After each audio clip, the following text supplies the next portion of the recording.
The concrete shattered under Marcus Thompson's body before anyone understood what happened.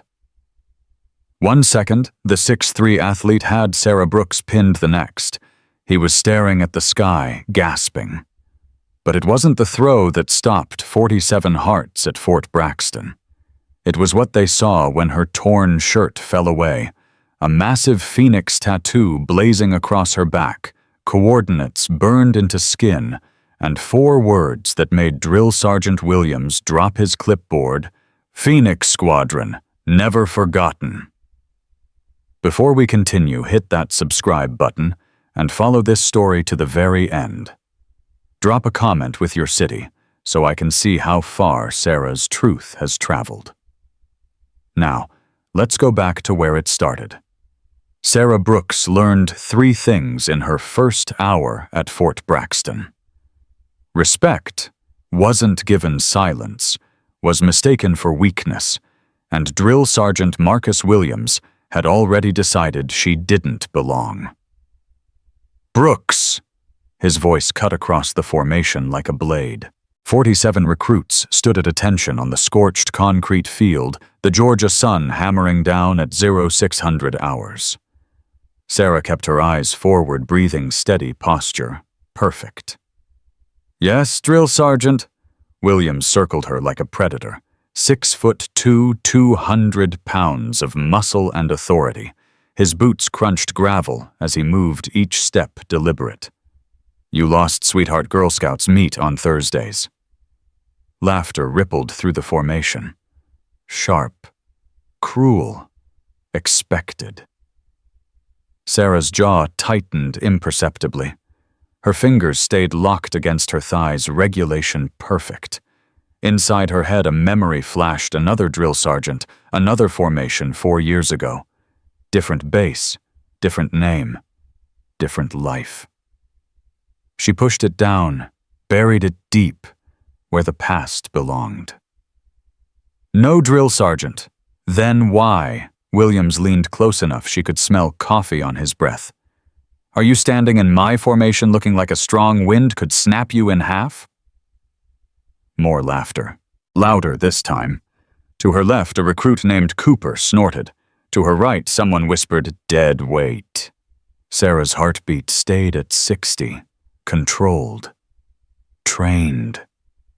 The way Dr. Chen had taught her in Kabul heart rate control is the difference between a clean shot and a grave. Chen was dead now. 3 years in the ground. Except there was no ground. No grave. Just a cave in Coast Province where the ceiling came down, and she cut the thought off. Focus. Present. Survive. "Waiting for orders, Drill Sergeant." Williams stepped back, eyes scanning her like defective equipment. Her fatigues hung loose on a frame that couldn't have weighed more than 120. Her boots were standard issue, but looked 2 sizes too big. Everything about her screamed mistake. "You think this is summer camp, Brooks? You think we're gonna hold your hand and sing Kumbaya? No, Drill Sergeant. Then drop, give me 50. Show these real soldiers what you got." Sarah hit the ground. Palms struck concrete. Arms locked. Back straight. The push-up position, perfect form muscle memory from 1,000 mornings in 1,000 different hells. 1. Her body dropped and rose, smooth, controlled, not an ounce of wasted energy. Williams watched her face, waiting for the crack, the tears, the mercy plea. He wouldn't get it. Sarah had left tears in Afghanistan. 2. Williams crouched beside her. "Faster, Brooks. My grandmother moves faster. 3. Faster." The word triggered something. Martinez had said that. Martinez with the bullet wound in his chest, bleeding out in her arms, whispering, "Faster, run faster, don't let them catch you." She'd run. God help her, she'd run. 15. The other recruits watched. Some bored, some entertained. This was week 1 ritual watch, the week 1 break. It happened every cycle. 25. 30 feet away, Lieutenant Diego Rodriguez observed with detachment. He'd processed 1,000 recruits, but his eyes narrowed, watching Sarah. The way her shoulders stayed level, the way her core engaged professional-grade form, the way her breathing synchronized, exhale down, inhale up. That wasn't basic training. That was special operations conditioning. 40, Williams stood, frustration bleeding through. On your feet, Brooks.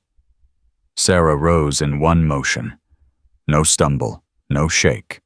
Sweat darkened her collar, but her face stayed neutral. Williams turned to the formation. Congratulations. You can do push-ups. So can my dog. He scanned the crowd. Anyone else think Brooks here has what it takes? Silence. Then Cooper, big mistake. She looks like she'd blow away in a firefight, drill sergeant. Laughter erupted. Williams smiled, shark-like. Thompson front and center. Marcus Thompson stepped forward. 6'3", 220 of college football muscle. He'd already established dominance, fastest runner, strongest lifter, loudest voice. Yes, drill sergeant. Think you could take Brooks in hand-to-hand. Thompson's grin was pure confidence. Without breaking a sweat, drill sergeant. We'll see. This afternoon, combat demonstration. Williams faced Sarah. You good with that, Brooks? Or you want to quit now, save yourself the embarrassment? Sarah's voice never wavered. Ready when ordered, drill sergeant? Williams walked away, already bored. Formation dismissed, Chow Hall in 10 move. The recruits scattered. Sarah grabbed her canteen, one measured sip, headed toward the barracks. Behind her, the whispers started. She's dead meat. Thompson's gonna destroy her. $50 she quits before lunch. She kept walking, one foot in front of the other. Measured, controlled. The scar tissue under her left ear itched, surgical scar, 14 months old. Souvenir from the cave, from the explosion that should have killed her. Should have. Rodriguez sat at his terminal, Sarah's file open on screen. Standard intake form. Age 26. Previous experience none listed. Education high school diploma. Emergency contact none. Too clean. He pulled physical assessment scores. Vision 20/15. Hearing exceptional. Cardiovascular elevated capacity. Resting heart rate 48. He'd seen that number twice in 15 years, both times in special operations candidates. He clicked deeper, running her name through connected databases. Social Security matched. Birth certificate matched. But something felt wrong. The file was too perfect, like someone had scrubbed it professionally. His phone buzzed. Williams. Sir, about recruit Brooks, I saw. She's gonna get hurt this afternoon. Thompson's not gonna hold back. Rodriguez stared at numbers that didn't add up. Let it play out, Sergeant. Something tells me Brooks can handle herself. Sir, respectfully, she's 90 pounds soaking wet. I gave you an order, Sergeant. Williams hung up, confused. Rodriguez kept staring at the gap where something should be. The chow hall smelled like overcooked eggs and institutional coffee. Sarah sat alone at the far end of a long table, eating methodically. Eggs, toast, protein, calories counted, nutrients tracked. Military precision. 3 tables over Thompson held court. Gonna be like swatting a fly. One grab, she's done. His crew laughed. Cooper chimed in. Maybe she's got a black belt in running away. More laughter. Sarah didn't look up. Fork moved with precision, stab, lift, chew, swallow, repeat. A machine running a program.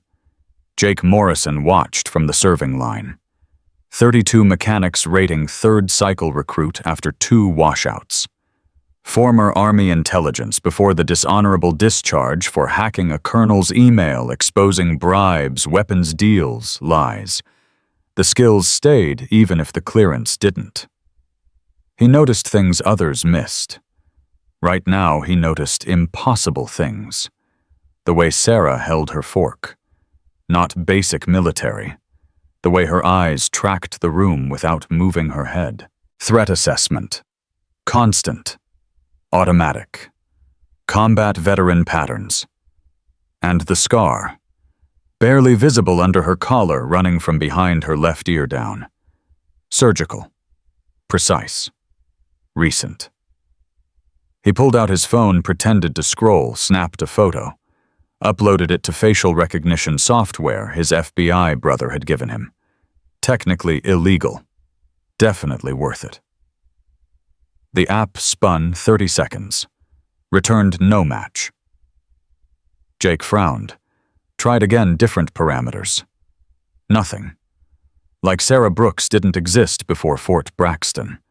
He switched database's military personnel records he'd kept backdoor access to. Typed Sarah Brooks. 300 results. Filtered by age, location, timeline. 0 matches. His thumb slipped, hitting the archive filter. Deceased personnel. 1 result loaded.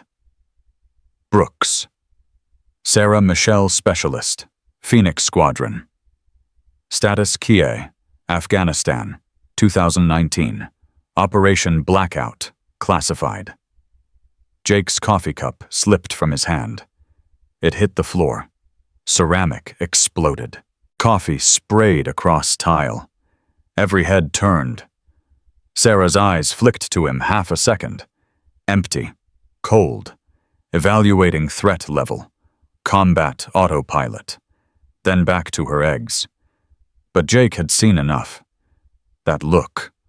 That warrior's assessment in a supposedly dead woman's eyes. His hands shook, pulling up the full file. Limited information, most of it redacted. But fragments remained. Phoenix Squadron. 7 operators.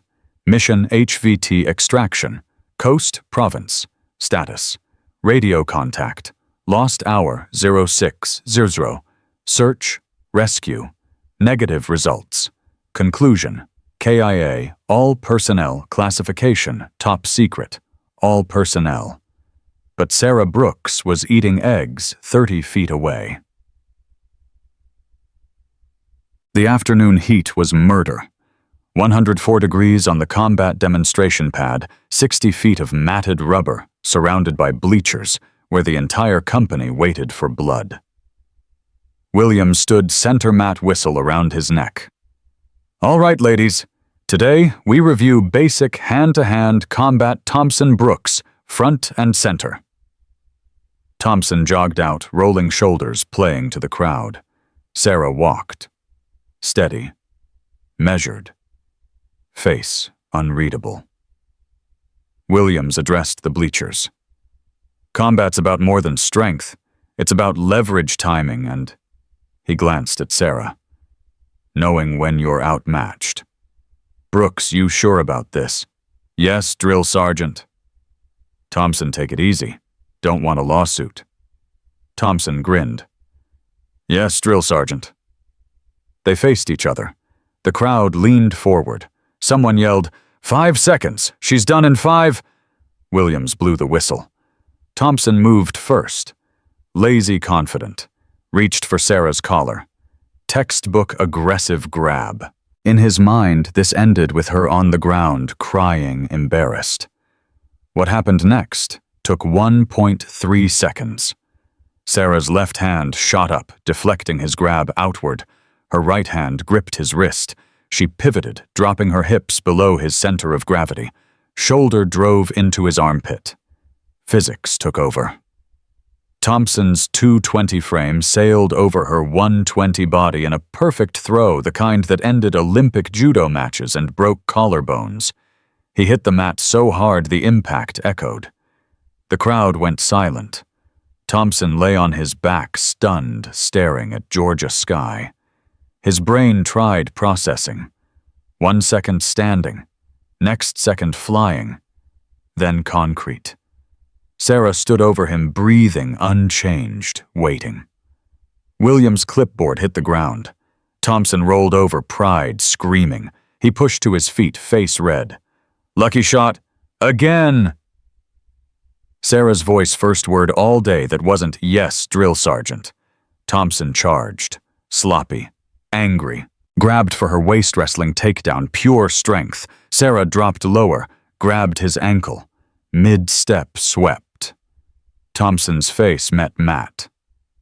Hard. The crowd stirred. Confused. This wasn't possible. This was physics breaking reality bending. Thompson got up slower. Blood trickled from his nose. Sarah waited, hands at sides, ready. Inside her head, other voices screamed. Chen's voice. "Always give them a second chance to quit." Martinez's voice. "Some men need to learn twice." Her own voice from 3 years ago. "I'm tired of teaching." "Enough." Williams stepped between them, face pale. He stared at Sarah like she'd grown wings. "Brooks, where did you—" Thompson, pride, shattered brain screaming, lunged from behind Williams. No technique. Pure rage. Grabbed Sarah's collar and yanked. The fabric tore. Her shirt ripped straight down the back collar to waist. Sarah stumbled forward. Torn fabric fell away. 47 recruits. 3 instructors, 1 mechanic, stared. Across Sarah's entire back, shoulders to waist, blazed a tattoo that stopped hearts. A phoenix. Massive. Detailed beyond anything basic training allowed. Rising from flames rendered in red and orange ink, so vivid they seemed to move in the sunlight. Wings spread wide across shoulder blades, talons gripping a black ribbon banner. On that banner, stark letters, Phoenix Squadron. Below it, coordinates 34.5553 to DG, N 69.2075 DGs, E. Below that, never forgotten, and woven through the flames, 7 names in script: Chen, Martinez, Rodriguez, Park, Williams, Turner, Brooks. The silence broke when Williams's clipboard hit the mat a second time. His lips moved. No sound came. His hand shook, pointing at Sarah's back. That's impossible," his voice cracked. "Phoenix Squadron. You're supposed to be dead. All of you. Operation Blackout. No survivors. I read the reports. I was there when—" He stopped. Eyes went wide. Sarah turned slowly. Her face neutral, but something burned behind her eyes now. Something that had waited 3 years. "You were there," her voice cut like wire. "You were there when we went dark, Sergeant Williams." Williams took a step back. The intel said, ambush, you were all KIA. KIA. Sarah's laugh was bitter glass.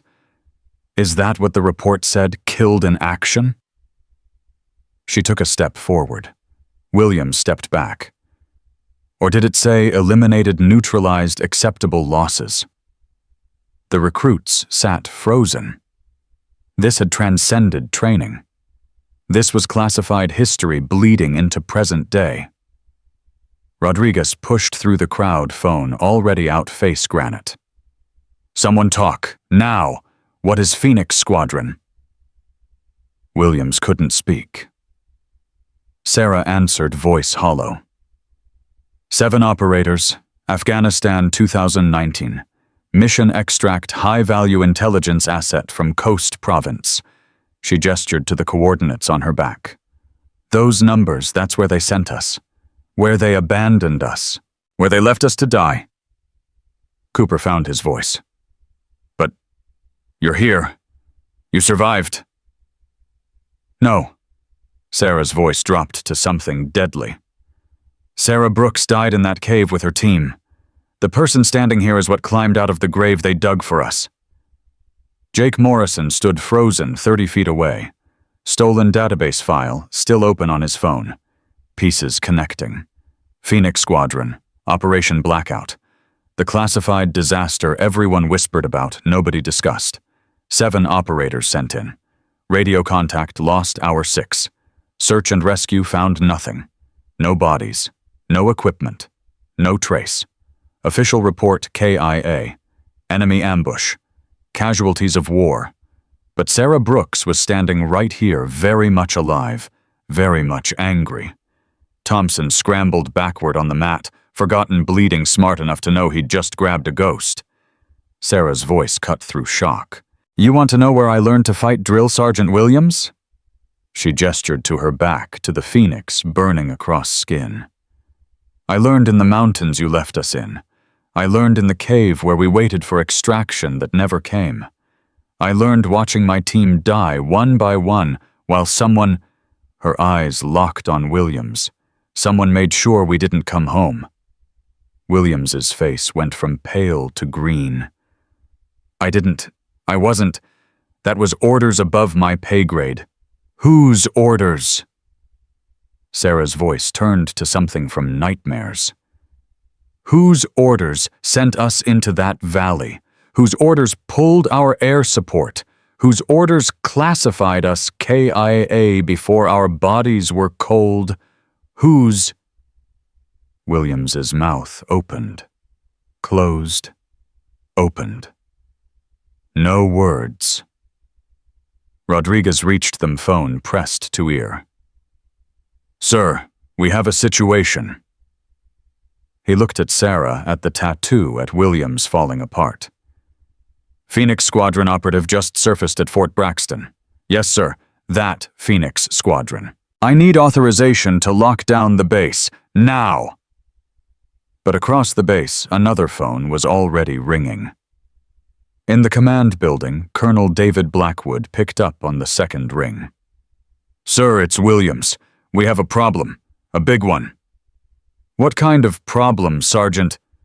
Williams' voice shook. "Sarah Brooks. She's Phoenix Squadron, sir. She's one of them. She's alive." 5 seconds of silence. When Blackwood spoke again, his voice had changed. Calculated. Cold. The voice of a man who'd buried secrets before. "Are you certain? The tattoo, sir, the coordinates.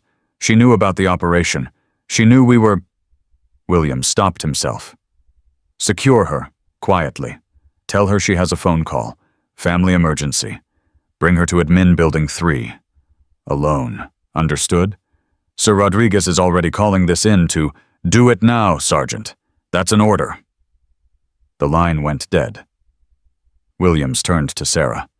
His face had shifted, fear replaced by something harder. Duty. Following orders. The same thing that had killed Phoenix Squadron. "Brooks, you've got a phone call. Admin building. Come with me. Now." Sarah didn't move. "A phone call. Right now. How convenient." "That's an order, recruit." Rodriguez stepped between them. "Sergeant, I don't think—" "Stand down, Lieutenant. Colonel's orders." Sarah looked at Rodriguez, at Williams, at the crowd processing something beyond comprehension. Her eyes found Jake Morrison, still holding his phone, still watching, understanding spreading across his face. Their eyes met. Jake's hand moved slightly, a tiny gesture. "Wait. Trust me." Sarah made her decision, grabbed the torn shirt, held it against her chest, nodded. "Lead the way, Drill Sergeant." They walked across base, Williams in front, Sarah 3 steps behind. Afternoon sun hammering down, each step measured, controlled. Williams didn't see Sarah's hand slip into her pocket, didn't see her press a button on a device that wasn't issued, wasn't registered, wasn't supposed to exist. 200 miles away in a Chicago apartment, a phone buzzed. A woman with red hair and a scar across her cheek picked up, saw the alert. Her hands started shaking. Phoenix protocol activated. Brooks. Compromised Blackwood. Active location Fort Braxton. Dr. Alex Turner. Listed KIA 2019. Phoenix Squadron medic grabbed her go bag and ran. In his barracks room, Jake Morrison's hands shook typing a message to the number in that classified file. The number listed as disconnected, the number that shouldn't work. It rang once. A female voice answered. Sharp. Alive. Impossible. This is Phoenix 2. Authenticate. Jake read from his screen voice, cracking. Brooks surfaced. Blackwood's moving on her. Admin Building 3. Copy. Phoenix 3 is 8 minutes out. Tell her to delay. We're coming home. The line died. Jake looked across base toward Admin Building 3. Toward Sarah, walking into a trap. Toward the conspiracy that tried to bury Phoenix Squadron 3 years ago. Toward the past that refused to stay buried. He started running. The admin building was wrong. Too empty. Too quiet. No clerks, no officers, no afternoon chaos. Sarah noticed immediately. Williams led her to a small office. Single desk, single phone, single chair, single exit. Sit. Call's coming through. Sarah sat. Williams closed the door, posted outside. Through the window, she saw his hand drift toward his sidearm. Trap. Obvious. Expected. The office had reinforced windows. Security camera in the corner, red light blinking. Someone watching. Sarah picked up the phone receiver. Waited. It rang. She answered. Hello? The voice froze her blood. Hello, Sarah. It's been a long time. Colonel David Blackwood. The voice from 3 years ago. The voice that promised extraction. The voice that lied. Sarah's grip tightened until knuckles went white. You're supposed to be dead. No, Sarah. You're supposed to be dead. You and your entire team. Operation Blackout was very thorough. Or so I thought. Not thorough enough. Clearly, I underestimated you. Won't make that mistake twice. Sarah's voice cracked for the first time. Why we were your people. We trusted you. Chen trusted you. Martinez died believing you'd send help. Why? Blackwood sighed, like discussing disappointing quarterly numbers. You were witnesses, Sarah. The asset you were extracting, he had information about certain financial arrangements. Weapons deals, money trails, things that needed to stay buried. Much easier to lose a squad in Afghanistan than explain where $3 billion in defense contracts actually went. Sarah's jaw clenched. The room tilted. 7 people. You murdered 7 people for money. 6, actually. Blackwood's voice held cruel amusement. You survived, which makes you a loose end. But I'm fixing that. Right now. Through the window, Sarah saw movement. Black SUVs rolling up. Men in tactical gear, no insignia, no identification. Not military, not official. Contractors, mercenaries, cleanup crew. You're going to disappear, Sarah. Again. Permanently this time. Your file will show you never made it to Fort Braxton. Just another recruit who couldn't hack it and ran. No body, no investigation, no loose ends. Sarah watched 8 men stack up outside the building. Professional, armed, efficient. She should have been terrified. Instead, she smiled. That smile had terrified Taliban fighters, had made hardened soldiers step back, had been the last thing 3 men saw before she put bullets in their heads, saving Martinez. You know what the problem is with trying to bury Phoenix's colonel? What's that? We don't stay in the ground. We rise. We burn. We destroy everything that tried to kill us. She pressed a button under the desk panic alarm she'd spotted when she sat. Every alarm in Fort Braxton started screaming. Blackwood's voice turned sharp. What did you do? I adapted. You taught me that. Afghanistan taught me that. Dying and crawling back taught me that. She slammed the phone down. The door burst open. Williams charged in, stopped dead. Sarah stood by the window holding something from her boot. Small radio transmitter. Old, battered, military grade, Phoenix Squadron issue. She pressed transmit. Phoenix 1 to all units. Protocol resurrection. Execute. Static. Then a voice. Female. Sharp. Very much alive. Phoenix 2 copy. 4 minutes out. Another voice. Male. Younger. Eager. Phoenix 3 copy. 3 minutes out. William's face drained of blood. That's impossible. Your team is dead. The reports, Sarah's voice turned to ice, were written by the man who murdered us. But you can't kill truth, Sergeant. You can only bury it. And we've spent 3 years digging ourselves out. Outside, the contractors moved toward the building. Tactical, efficient, deadly. Then the air filled with a sound that made Williams's knees buckle. Helicopter rotors, multiple, coming fast, low. 2 Black Hawks screamed over the tree line. Unmarked, military grade. Flying patterns that screamed special operations. They banked hard, positioning between admin building and the SUVs. Doors slid open. 4 figures fast roped down. Combat gear. No insignia. Moving like ghosts, like shadows, like operators who'd spent 3 years planning this exact moment. The lead figure pulled off her helmet. Red hair. Scar across her cheek. Eyes like murder. Dr. Alex Turner, Phoenix Squadron Medic, listed KIA 2019.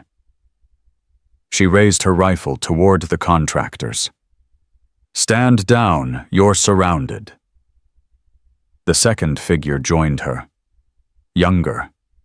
Tech specialist. Fingers already flying across a tablet, bypassing security systems like they were made of paper. Jake Morrison's radio crackled. The voice from earlier. Phoenix 3 to ground team. I've got control of base security. Lockdown initiated. Nobody gets in. Nobody gets out. Sarah stepped past Williams through the door into chaos. The contractors froze, caught between Phoenix Squadron operators and a locked-down military base with alarms screaming and Blackhawks hovering overhead. Their team leader spoke into his radio. Sir, we have a situation. Blackwood's voice crackled back, desperate now. Complete the mission. Eliminate the targets. But the contractor wasn't stupid. He'd done 30 missions, survived wars, knew when the math didn't work. He saw military base on lockdown, saw helicopter gunships, saw armed operators with nothing to lose and 3 years of rage to burn. He dropped his weapon. His team followed. Rodriguez appeared with MP's weapons drawn, finally understanding. Everyone on the ground now. The contractors complied. William stood frozen in the doorway, watching his world collapse, watching the lie he'd lived with crack open. Sarah walked toward Turner. 3 years since they'd seen each other. 3 years since Coast Province. 3 years since the cave where Chen died, where Martinez bled out, where everything ended. Turner's eyes filled with tears. Thought I'd lost you, Captain. Can't kill us, Doc. We're already dead. We're just ghosts finishing business. They embraced, hard, desperate, alive against all odds. The third figure from the helicopter approached, young civilian clothes clutching the tablet. Jake Morrison grinning like a maniac who'd just hacked the Pentagon. Phoenix 3 reporting. Base is locked down tight. Blackwood's trying to run, but I've got his location, his car, his phone, everything. Sarah turned to Rodriguez. Lieutenant, I need you to make a call. General Patricia Hayes, Pentagon. Tell her Phoenix Squadron is filing formal charges against Colonel David Blackwood for treason conspiracy to commit murder and war crimes. Tell her we have evidence. Tell her we have witnesses. Tell her the dead are testifying." Rodriguez nodded, already dialing. On it. At Williams finally found his voice. The reports. Everything was a lie." Sarah faced him. "The reports were written by the man who tried to kill us, the man who paid you to follow orders. You want redemption, Sergeant. Start by testifying. Start by telling the truth about who gave the orders." Williams's legs gave out. He sat hard on the ground, head in hands, 3 years of guilt crashing down. Across base in his office, Blackwood grabbed his go-bag. Passport, cash, encrypted phone, new identity. He'd planned this escape route's safe houses, contingencies. He'd buried secrets before. This was just another one. He made it to his car before Jake's voice crackled over every speaker on Fort Braxton. "Attention, Fort Braxton. Colonel David Blackwood is under investigation for treason conspiracy to commit murder and war crimes. All gates are locked. All communications are monitored. There is no escape." Blackwood's hand froze on his car door. Around him, MPs appeared from every direction, weapons drawn, faces hard. His phone buzzed. Unknown number. He looked at the screen, a text message. "You missed one of us. Guess which? See you soon." Phoenix 7. His blood turned to ice. There were only 6 members of Phoenix Squadron. Weren't there? The car door was ripped open. Hands grabbed him. Cuffs clicked around wrists. He'd spent 3 years believing he'd buried Phoenix Squadron. He'd forgotten Phoenixes don't stay buried. They rise, they burn, they destroy. Sarah stood in the center of Fort Braxton's parade ground as sunset bled across Georgia sky. Around her, MPs secured contractors. Rodriguez coordinated with Pentagon brass. Turner checked equipment. Jake Morrison worked his tablet, pulling every file, every record, every piece of evidence. But Sarah stood still, feeling weight lift for the first time in 3 years. The scar under her ear itched. The tattoo on her back burned in the heat. The names written in flame across her skin. Chen, Martinez, Rodriguez, Park, Williams, Turner, Brooks. They didn't feel heavy anymore. They felt like power. Thompson appeared, blood cleaned from his face. Pride somewhere in the dirt. "Ma'am, Captain, I'm sorry. I didn't know. I didn't understand." Sarah looked at him. Really looked. Saw a kid playing soldier who just learned what soldiers actually cost. "Now you do. Remember it." She walked toward the helicopters, toward Turner, toward the team that refused to die. But something nagged at her. Something in Blackwood's text. Phoenix 7. There were only 6 members. Unless. Her phone buzzed. Unknown number. She answered. A voice she didn't recognize. Male. Young. Nervous. "Captain Brooks. My name is David Park, Lieutenant Park's younger brother. He sent me something before he died. A file. He said if anything happened, if the mission went wrong, I should wait. Watch. And when Phoenix rose again, I should call." Sarah's breath caught. "What kind of file?" "Everything. Communications, financial records, video from his helmet cam, everything Blackwood tried to hide. My brother knew. He knew they were going to betray you. He recorded all of it." Sarah closed her eyes. Park. Always 2 steps ahead. Always planning. Always protecting the team. "Where are you?"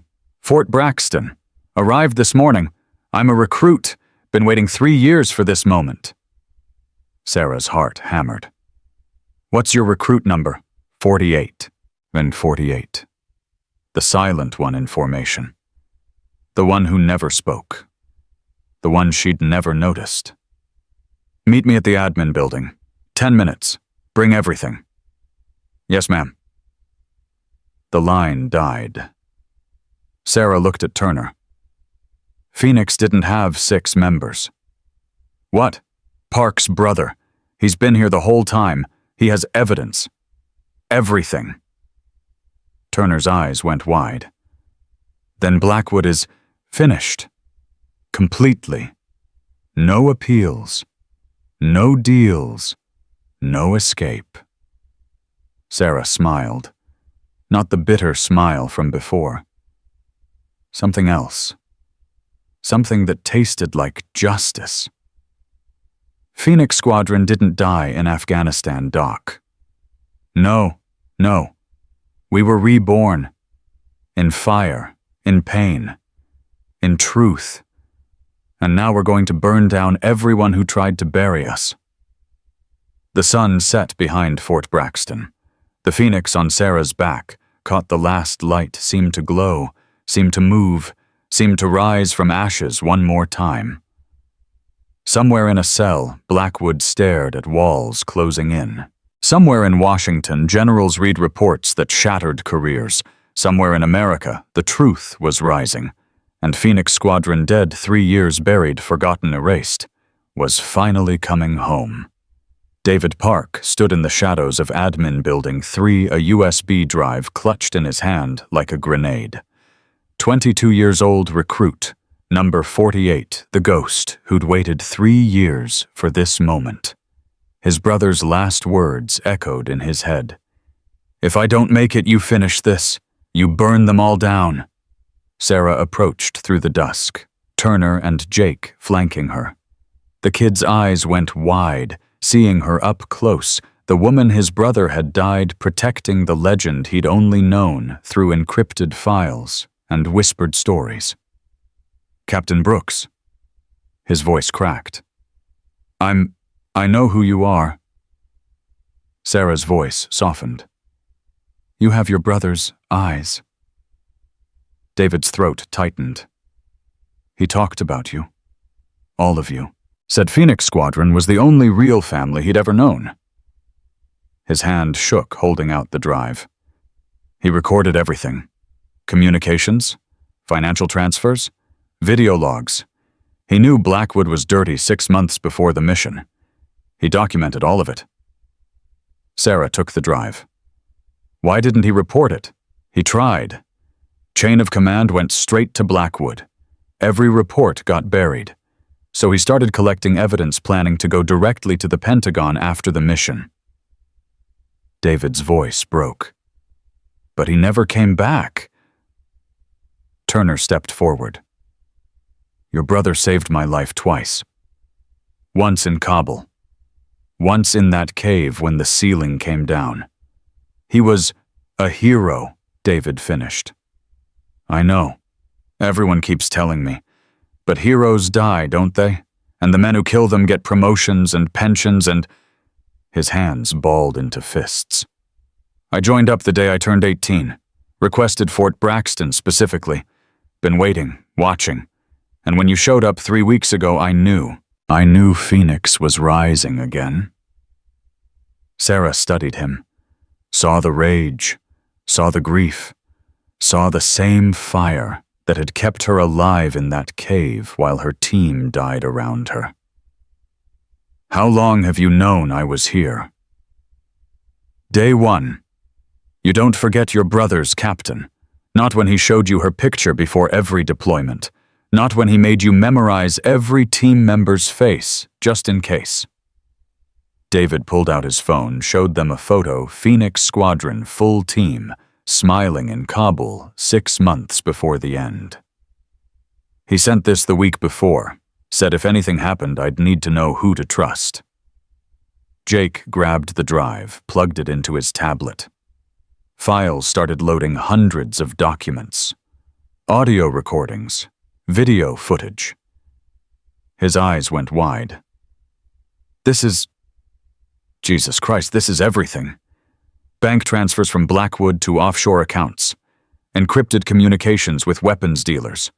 Orders to pull air support. The kill order for Phoenix Squadron. He looked up, face pale. Park documented a conspiracy that goes beyond Blackwood. This connects to Pentagon brass defense contractors, senators. How high? Sarah's voice went cold. Jake scrolled faster. Assistant Secretary of Defense. 3 generals, at least a dozen colonels. They were running guns to both sides in Afghanistan, skimming billions off contracts, and Phoenix Squadron's extraction target knew all of it. You weren't sent to rescue him. You were sent to die with him. The words hung in the Georgia night like smoke. Sarah's mind flashed back the asset's face when they'd found him. The terror, the way he'd grabbed her arm and whispered, "They sent you to die. Run. Run now." She'd thought he was paranoid, traumatized. Turns out he'd been right. Turner's voice cut through. If this goes that high, reporting through normal channels is suicide. They'll bury it. Bury us, again.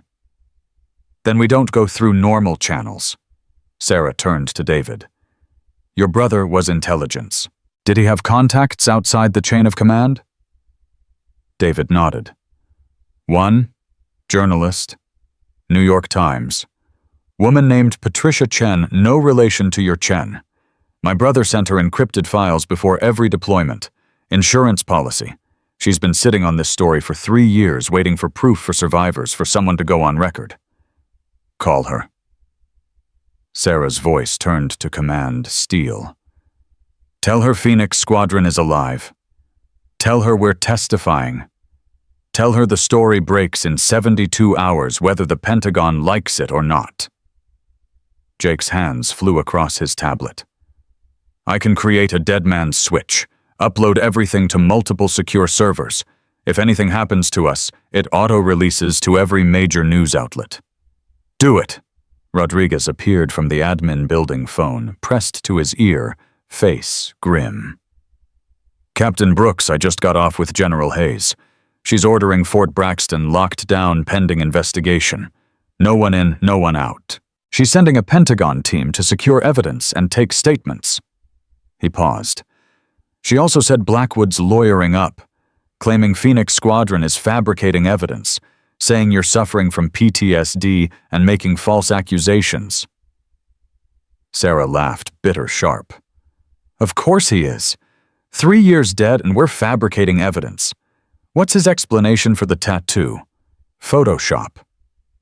He's claiming you're imposters, that the real Phoenix Squadron died and you're opportunists using their identities. Imposters.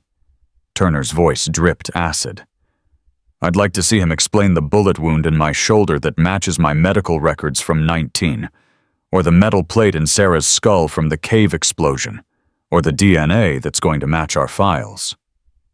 Rodriguez held up his hands. I believe you.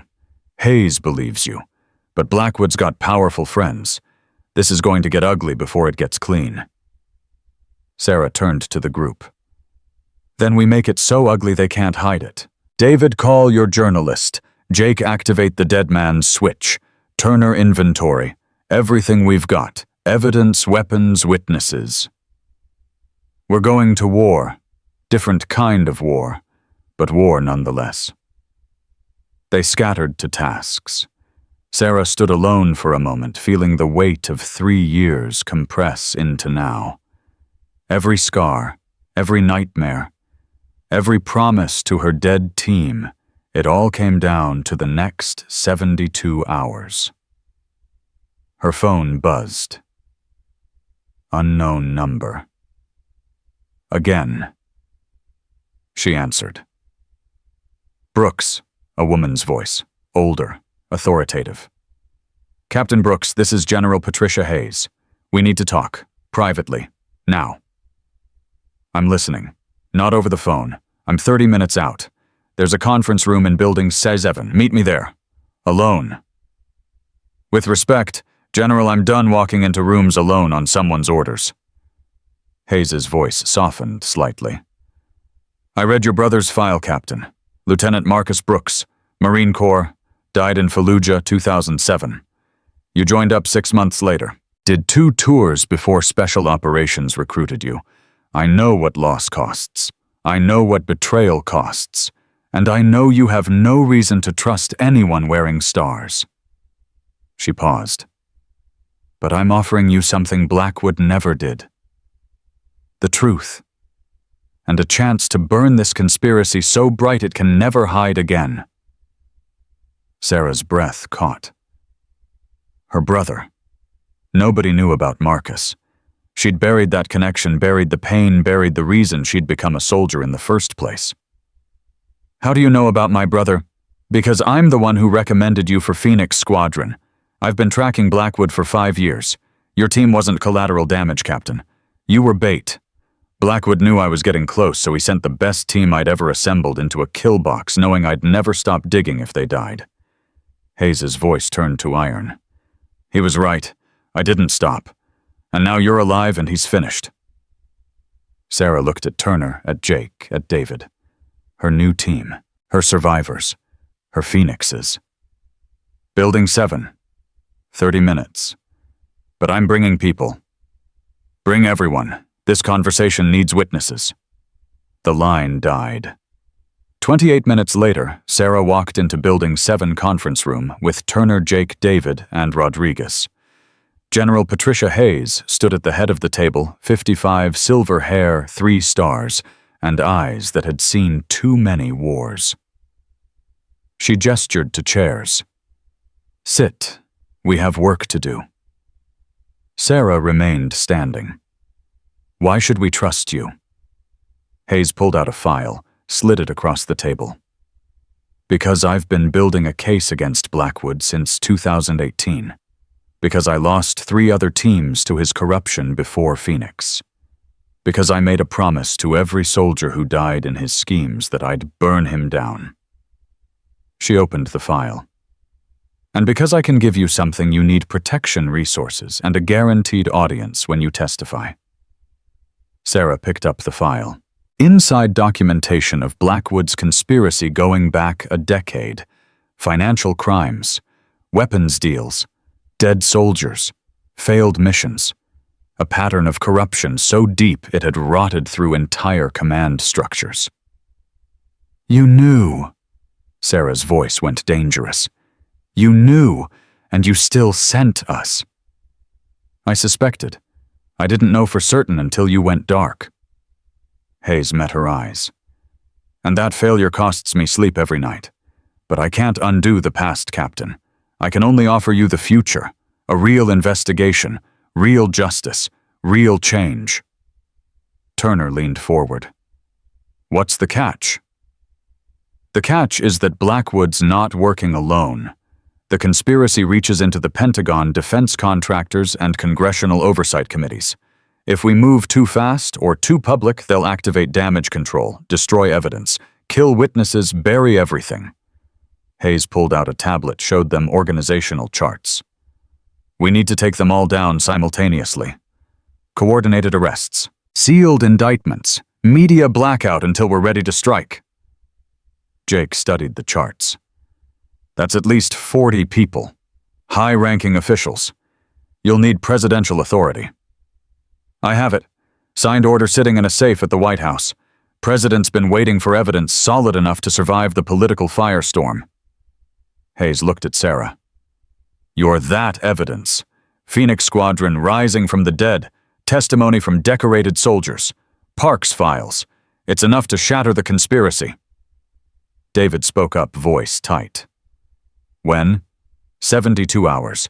We spend tomorrow securing additional witnesses and evidence. Day 2, we move on Blackwood's co-conspirators.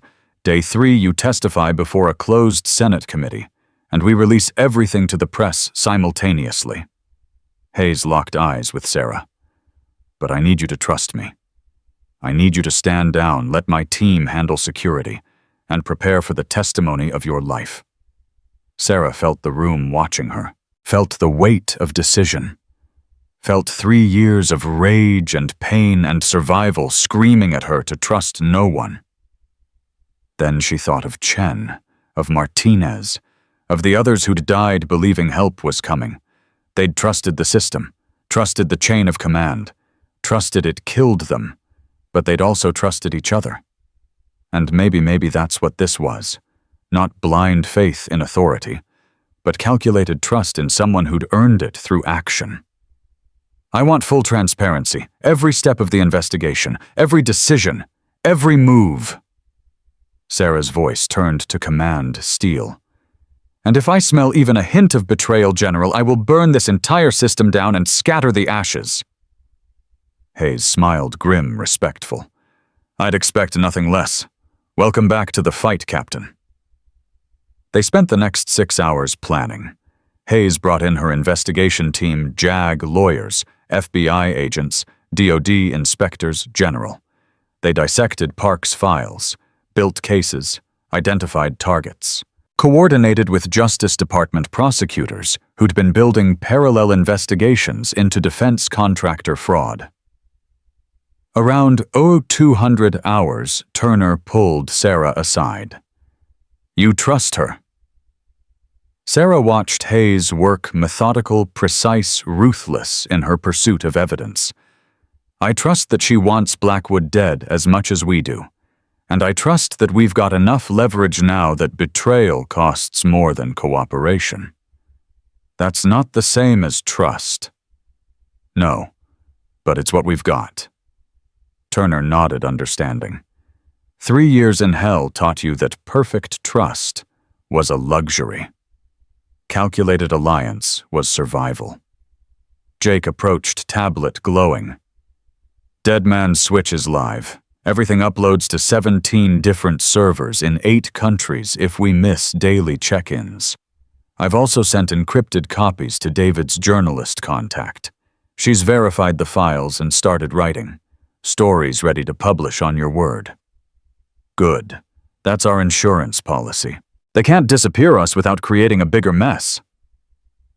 Rodriguez joined them, looking exhausted. Hayes brought in witness protection protocols, safe houses, new identities if needed. She's offering full relocation after testimony. Sarah shook her head. No, we don't hide.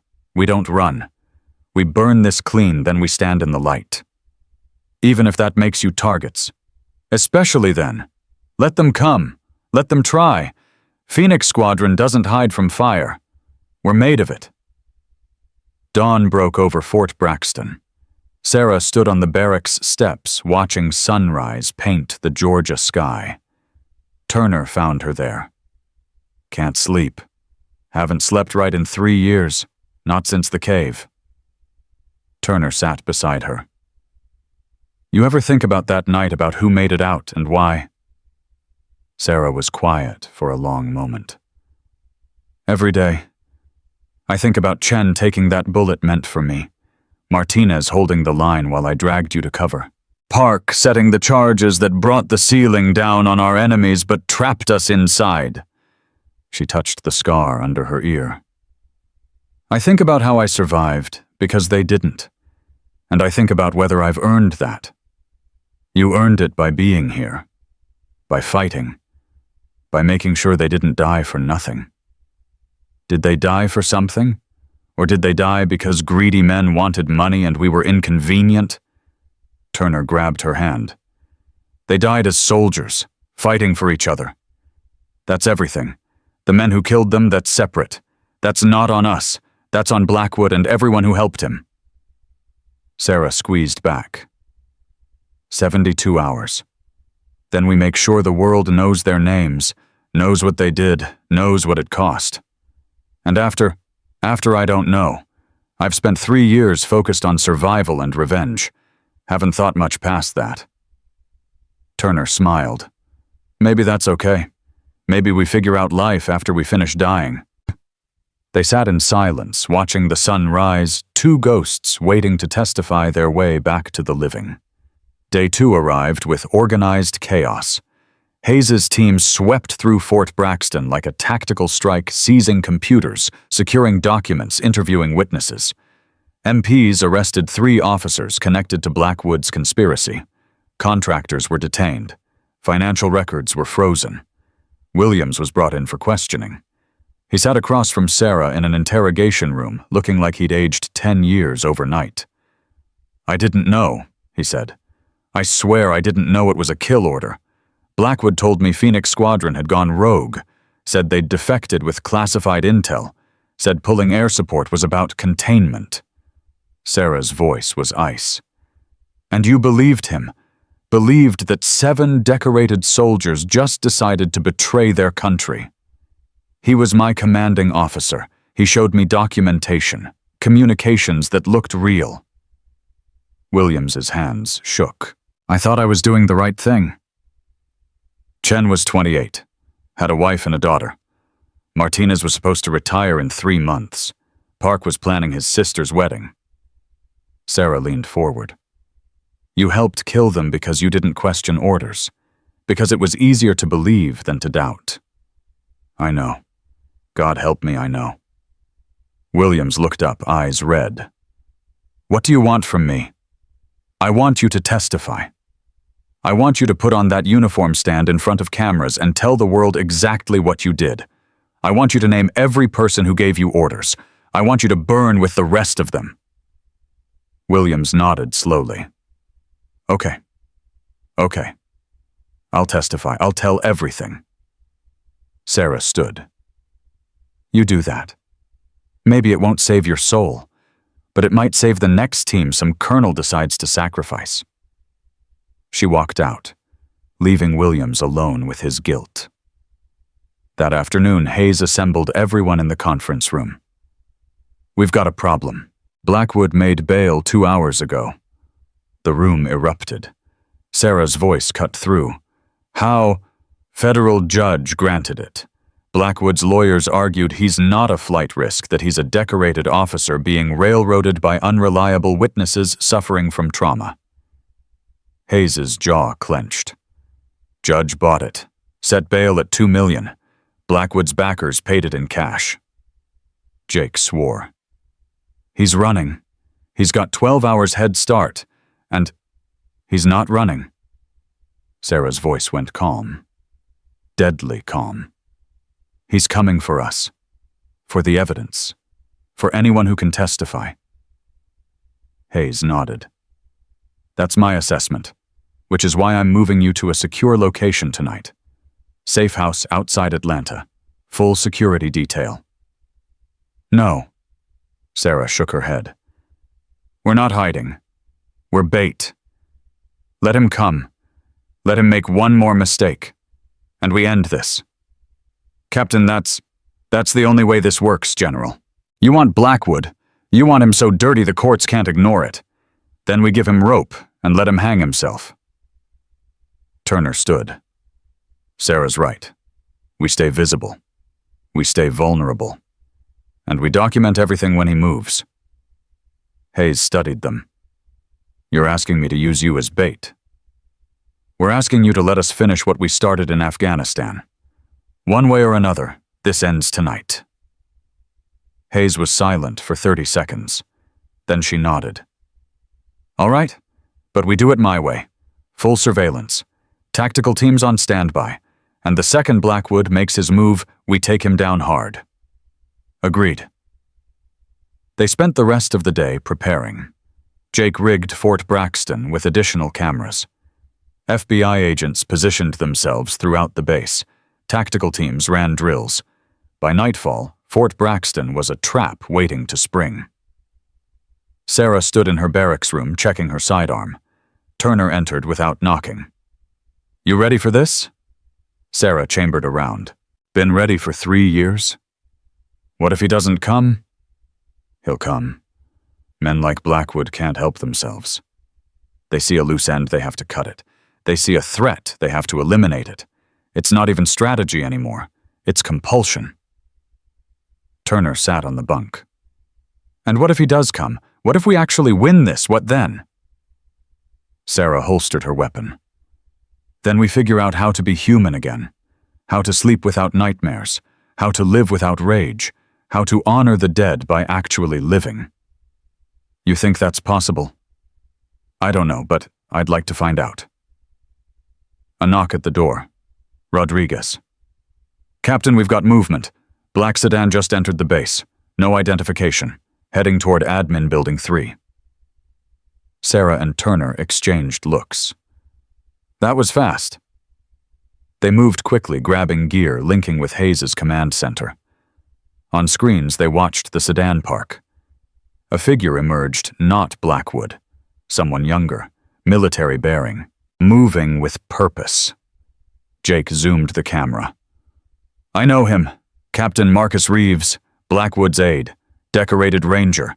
If Blackwood's sending him, it means Blackwood's not done fighting. Sarah grabbed her radio. All units, we have a hostile approaching Admin 3. Do not engage. Let him make his move. We need him on record. The figure Reeves entered the building. Cameras tracked him moving through halls, checking rooms, looking for something. Or someone. Hayes' voice crackled. He's heading toward evidence storage, where we've been keeping Park's files. He's destroying evidence. Sarah was already moving. I'm going in. Negative, Captain. Let my team. No time. He touches those files, we lose everything. Sarah sprinted across the base, Turner on her heels. They hit Admin Building 3 at full speed, moved through corridors with muscle memory and training taking over. They found Reeves in the evidence room, USB drive in hand, downloading files from the secured computer. Freeze! Reeves spun. Saw Sarah. Saw the Phoenix tattoo visible beneath her shirt collar. His face went pale. You're supposed to be dead. Yeah, I get that a lot lately. Sarah's weapon stayed level. Step away from the computer. Reeves's hand moved toward his sidearm. Turner's voice cut sharp. Don't. We've got 8 rifles aimed at you from the hallway. You draw, you die. Reeves froze. Blackwood said you were ghosts, said you couldn't be real. Blackwood says a lot of things. Most of them are lies. Sarah moved closer. But you already knew that, didn't you, Captain? You knew what he was, what he did, and you helped him anyway. Reeves's jaw tightened. I followed orders. So did Williams. So did 100 other people who helped bury us. Following orders isn't a defense. It's cowardice with paperwork. You don't understand. I understand perfectly. Blackwood offered you something. Money, power, protection. And you sold your honor for it. Sarah's voice dropped to something deadly. But here's what you didn't understand. Phoenix Squadron doesn't stay buried, and everyone who helped put us in the ground is coming with us when we rise. Reeves's hand twitched toward his weapon. Sarah fired one shot, precise, shattering his hand. He screamed, dropping the gun. MPs flooded in, securing him, reading rights, documenting everything. Hayes appeared. Is he talking? Sarah ejected her magazine, cleared her weapon. He will be. They all talk eventually. Fear does that. Reeves was dragged away, still screaming. Hayes examined the computer. He got about 30% of the files. Everything else is intact. Doesn't matter. We've got backups. Dead man's switch. Multiple copies. Sarah turned to Hayes. This was a distraction. Blackwood's not trying to destroy evidence. He's trying to buy time. Which means... Her phone rang. Unknown number. She answered. Brooks. Blackwood's voice. Calm. Measured. Defeated. You won, Captain. Congratulations. You and your ghosts managed to crawl out of the grave. I underestimated you. Is this your confession because we're recording? No. This is my farewell. By the time your people trace this call, I'll be gone. New identity. New country. New life. You'll spend years looking for me and never find anything but shadows. Sarah's blood went cold. You're running. I'm surviving. Just like you did. Difference is I have resources. Money, connections, places even your General Hayes can't reach. He paused. But I wanted to call. Wanted to hear your voice one last time. Wanted to tell you that everything you went through the cave, the deaths, the 3 years of hell, it was all for nothing. Because I'm free, and you'll never touch me." The line died. Sarah looked at Hayes. "Tell me you traced that." Hayes was already on her phone, barking orders. After 30 seconds, she lowered it. "Burner phone. Dead signal. Could be anywhere." Sarah slammed her fist into the wall. 3 years. 3 years of survival, of planning, of fighting to get here. And Blackwood was going to walk away. Jake burst in. "I've got something. Been monitoring Blackwood's financial accounts. 10 minutes ago, someone accessed one of his offshore accounts. Wire transfer. $5 million. Sent to..." He pulled up the data. "A private airfield outside Savannah. Chartered jet filed flight plan to Mexico City 20 minutes ago. How long until takeoff?" 90 minutes. Sarah turned to Hayes. "We can make that. If we leave now, if we push it." "That's outside our jurisdiction. I can't authorize..." "Then don't authorize it. Call it a rogue operation. Call it whatever you want. But I'm going. With or without your blessing." Hayes studied her. Saw the determination. Saw 3 years of rage focused to a single point. "All right, but you take my team, you take backup, and you bring him back alive. We do this legal or we don't do it at all." "Agreed." 30 minutes later, Sarah sat in a Black Hawk screaming toward Savannah. Turner, Jake David, and a 6-man tactical team filled the cabin. The pilot pushed the helicopter to maximum speed, racing sunset, racing time, racing Blackwood's escape. Sarah checked her weapon. Loaded. Ready. This was it. The end game. 3 years compressed into the next hour. Turner leaned close. "What if he's not there? What if it's another distraction? Then we keep hunting. But I don't think so. Blackwood's done playing. He's running scared, and scared men make mistakes." The airfield appeared below Small Private, a single runway cutting through Georgia forest. A Gulfstream jet sat ready, engines warming up. "That's our target," Jake confirmed. "Flight plan matches. Pilots doing pre-flight." The Black Hawk descended fast, landing hard 50 yards from the jet. Sarah was moving before the skids touched ground, team flowing out behind her in perfect tactical formation. They reached the jet just as stairs deployed. A figure appeared in the doorway. Colonel David Blackwood. 58. Gray hair. Decorated uniform replaced by expensive civilian clothes.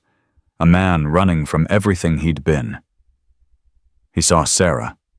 Saw Phoenix Squadron resurrected and armed and closing in. His face went through emotions. Shock, fear, resignation. "Last chance, Blackwood." Sarah's voice cut across the tarmac. "Step off the plane. Hands up, or we do this the hard way." Blackwood stood in the doorway for a long moment. Then he laughed, bitter, broken sound. "The hard way. That's funny, Captain. Because the hard way is all you've ever known, isn't it? Hard way in Afghanistan. Hard way surviving that cave. Hard way clawing back to life." He shook his head. "You think this ends with me in handcuffs? You think justice actually exists in this world? Step down, now. Or what you'll shoot? You'll kill me. That makes you what? A murderer, a vigilante. Everything you claim to stand against." Sarah's finger tightened on the trigger. Every instinct screamed to end this, to put a bullet in the man who'd killed her team, who'd stolen 3 years of her life, who'd walked free while better people died. But Chen's voice whispered in her memory. "We're soldiers, Sarah, not executioners. We do it right, or we don't do it at all." Sarah lowered her weapon slightly. "You're right. Killing you would make me like you, and I've spent 3 years making sure I'm nothing like you." She turned to the tactical team. "Take him." They moved fast up the stairs, grabbing Blackwood, forcing him down, cuffing him. He didn't resist. just kept laughing that broken sound. "You think you've won?" he said as they dragged him past Sarah. "You think testimony and trials and justice will fix anything? But the system is broken, Captain. It's broken all the way down. And 3 years from now I'll be free again. Because men like me always land on our feet." Sarah grabbed his collar, forced him to face her. "Maybe you're right. Maybe the system is broken.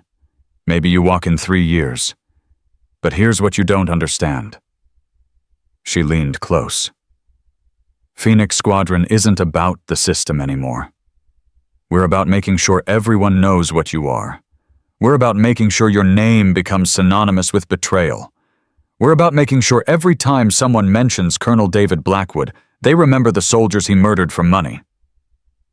She released him, let the team drag him toward the Black Hawk. "We don't need you in prison, Blackwood. We just need you remembered, and we're very good at making ghosts unforgettable." Blackwood's laughter died. For the first time, Sarah saw real fear in his eyes. The Black Hawk lifted off Blackwood, secured in the cabin, Sarah and her team surrounding him. Below the Gulf Stream sat empty, a monument to a failed escape. Sarah looked at Turner. "Is it done? Is it actually done?" Turner nodded slowly. "Yeah, I think it is." Jake checked his tablet.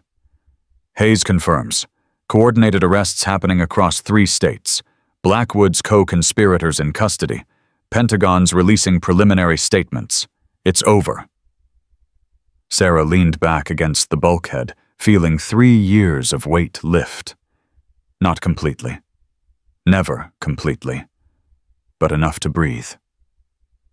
David Park sat across from her, quiet, processing everything. "Your brother would be proud," Sarah told him. David's eyes filled with tears.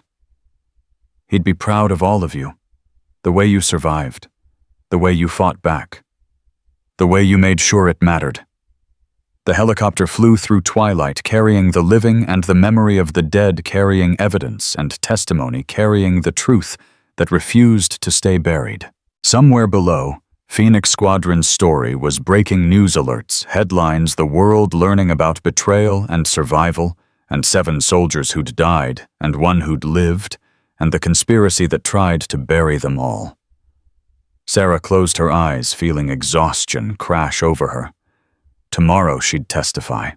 Tomorrow she'd face cameras and questions, and the weight of speaking for the dead.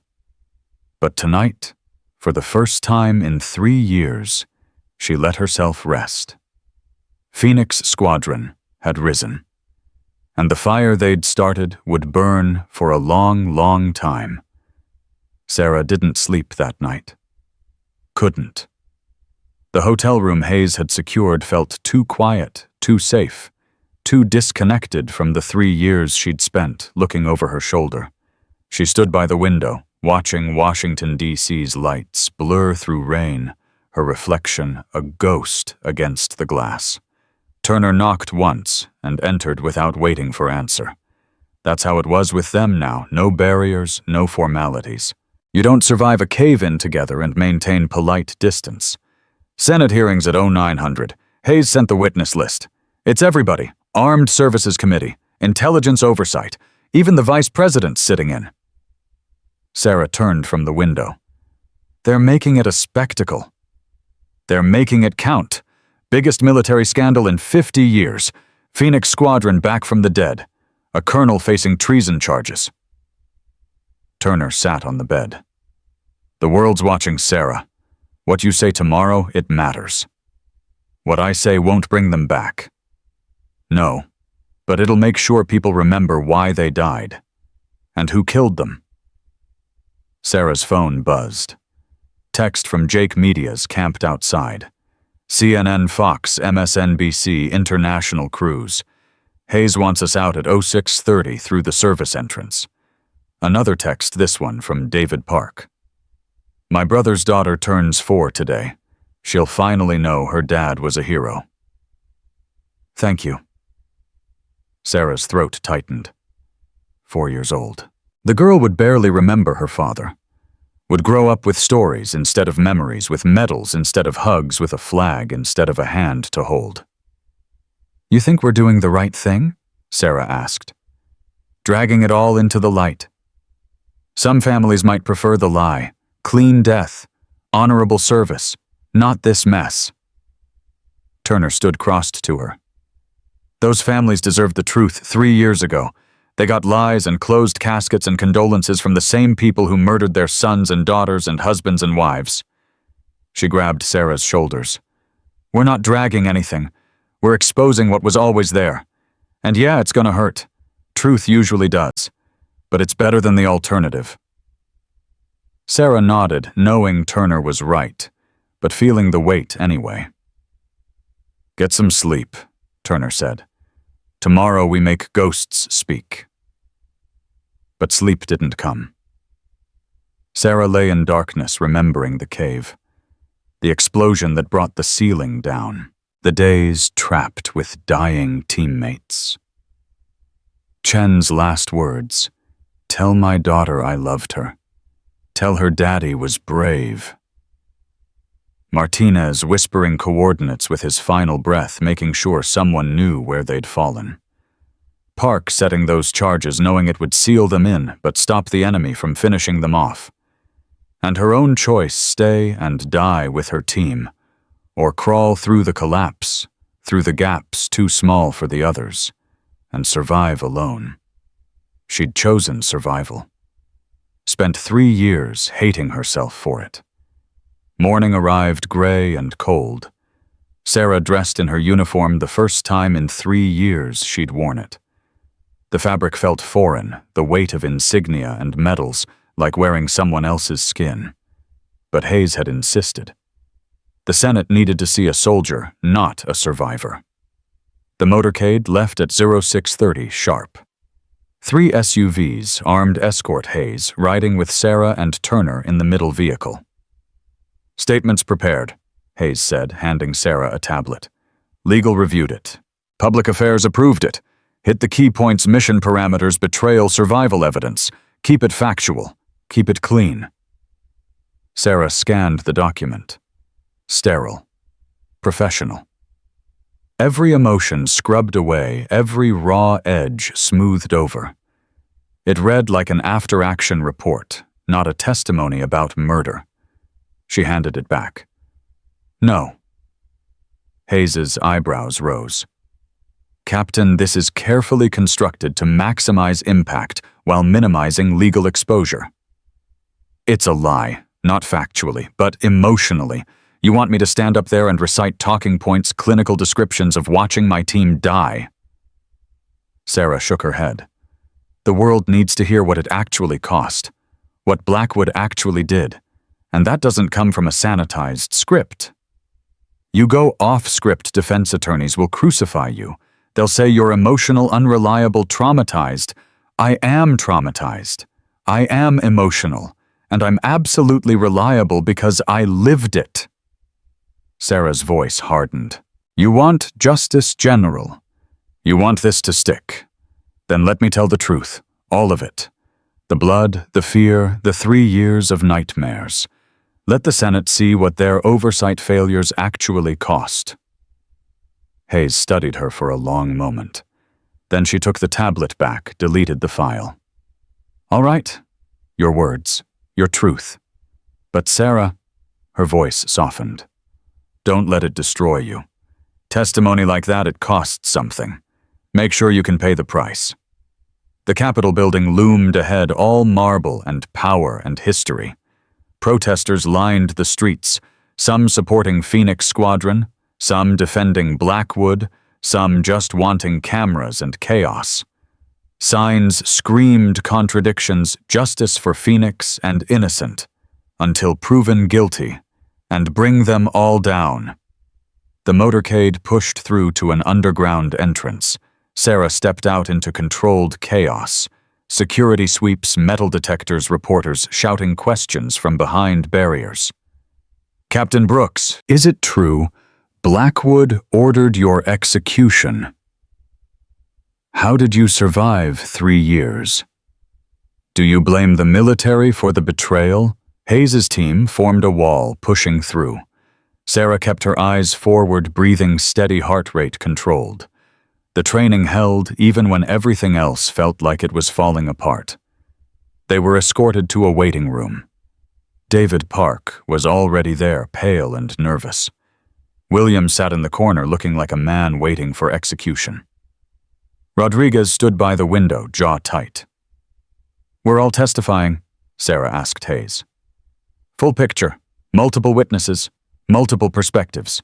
Defense can't claim it's one bitter soldier with an axe to grind." Hayes checked her watch. "You're up first. Set the foundation. The others build on it." A Senate aide appeared at the door. "Captain Brooks, they're ready for you." Sarah stood. Turner grabbed her hand, squeezed once. "For Chen, for Martinez, for all of them." "For all of them," Sarah repeated. The hearing room was packed. Senators at the elevated bench. Press gallery overflowing. Public seating filled with families, Chen's widow holding their daughter, Martinez's parents clutching each other, Park's sister standing with David. Faces Sarah had seen only in photographs, now real and waiting and desperate for answers. She walked to the witness table, took her seat, raised her right hand. "Do you swear to tell the truth, the whole truth, and nothing but the truth?" "I do." Senator Marcus Whitfield, Armed Services Committee Chair, leaned forward. "Captain Brooks, thank you for your testimony today. I know this is difficult. With respect, Senator, you don't know. None of you know. But you will." Whitfield blinked, surprised. "Let's begin with Operation Blackout. Can you describe the mission parameters?" Sarah took a breath. Let it out. Felt 3 years of silence crack open. January 15th, 2019. Phoenix Squadron received orders for HVT extraction in Khost Province, Afghanistan. 7 operators. Simple, in and out. Textbook operation. Her voice stayed steady. What we didn't know was that the man we were extracting had evidence of a weapons trafficking conspiracy reaching into the Pentagon, and Colonel David Blackwood couldn't let that evidence surface. "Objection," Blackwood's attorney shot to his feet. "The witness is speculating. I'm testifying to facts proven by Lieutenant Park's files, which this committee has reviewed." Sarah's eyes never left Whitfield. "Blackwood sent us to die, Senator. Not because we'd done anything wrong, because we were witnesses to a crime he couldn't afford to have exposed." Whitfield gestured for her to continue. Blackwood's attorney sat fuming. "We inserted at 2200 hours, made contact with the asset at 0430. He was terrified, kept saying they sent you to die with me. We thought he was paranoid." Sarah's hands clenched on the table. "Turns out he was right. At 0600 we called for extraction. We're told air support was delayed, then delayed again. Then," her voice cracked slightly. "Then nothing. Radio went dead, and 30 seconds later we were under attack." The room was silent. Sarah continued. "Not Taliban, not local insurgents, professional contractors, American equipment, coordinated assault. Someone knew exactly where we were, exactly when to hit us." She looked directly at Blackwood, sitting at the defense table. "Someone had given them our location, our timeline, our extraction point. Someone wanted Phoenix Squadron erased." Senator Patricia Mills spoke up. "How did you survive, Captain?" "We didn't, not really." Sarah's voice dropped. "We fell back to a cave system. Specialist Chen took a bullet to the chest, covering our retreat. Sergeant Martinez held the entrance while we carried Chen inside. Lieutenant Park set charges to collapse the entrance, stop the contractors from finishing us." She paused, feeling the memory like fresh wounds. "The explosion brought down half the mountain, sealed us in, killed Park instantly. Chen bled out in my arms. Martinez lasted another day before his wounds." She stopped, swallowed hard. Before he died. Chen's widow sobbed quietly. Her daughter, too young to understand, stared at Sarah with wide eyes. The other 3 died over the next week. Injuries, dehydration, despair. I was the smallest, the only one who could fit through gaps in the collapse. I crawled. For days. Through spaces so tight I couldn't breathe right. Through darkness so complete I thought I'd gone blind. Sarah's voice shook now, 3 years of control cracking. And when I finally got out, I learned we'd been declared KIA. Learned the mission was classified. Learned nobody was looking for us because officially we were already dead. What did you do then? Whitfield asked quietly. I survived.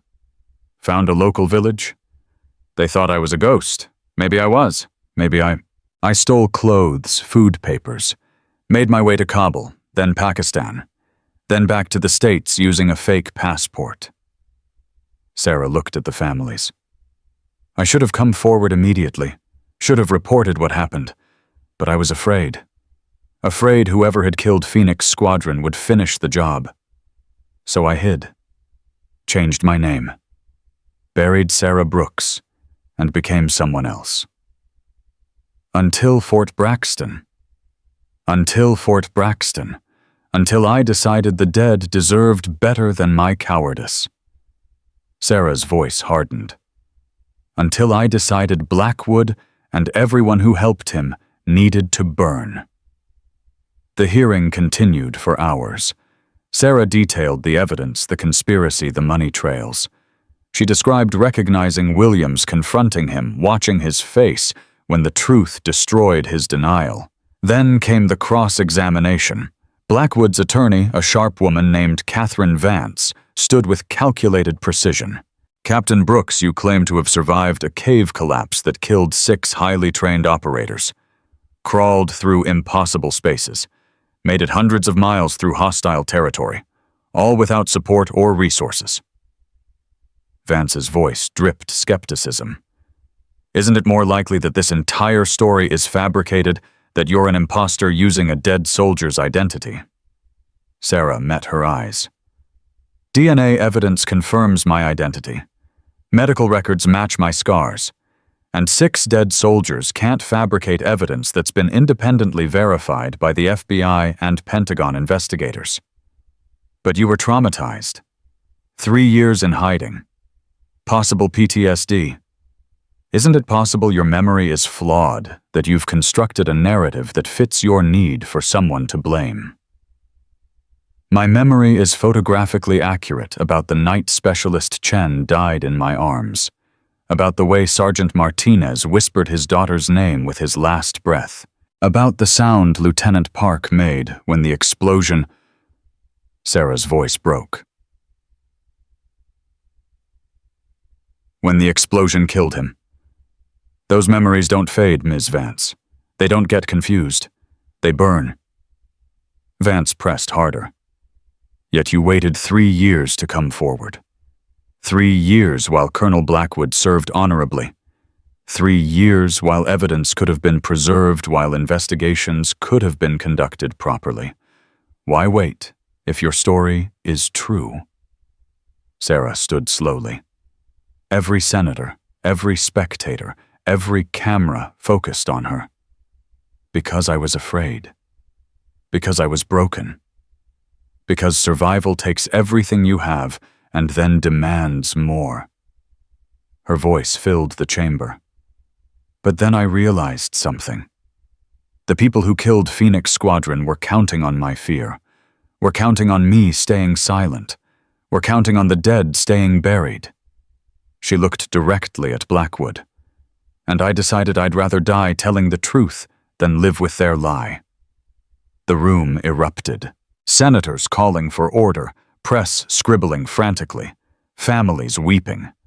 Blackwood's face had gone ashen. Vance tried to recover.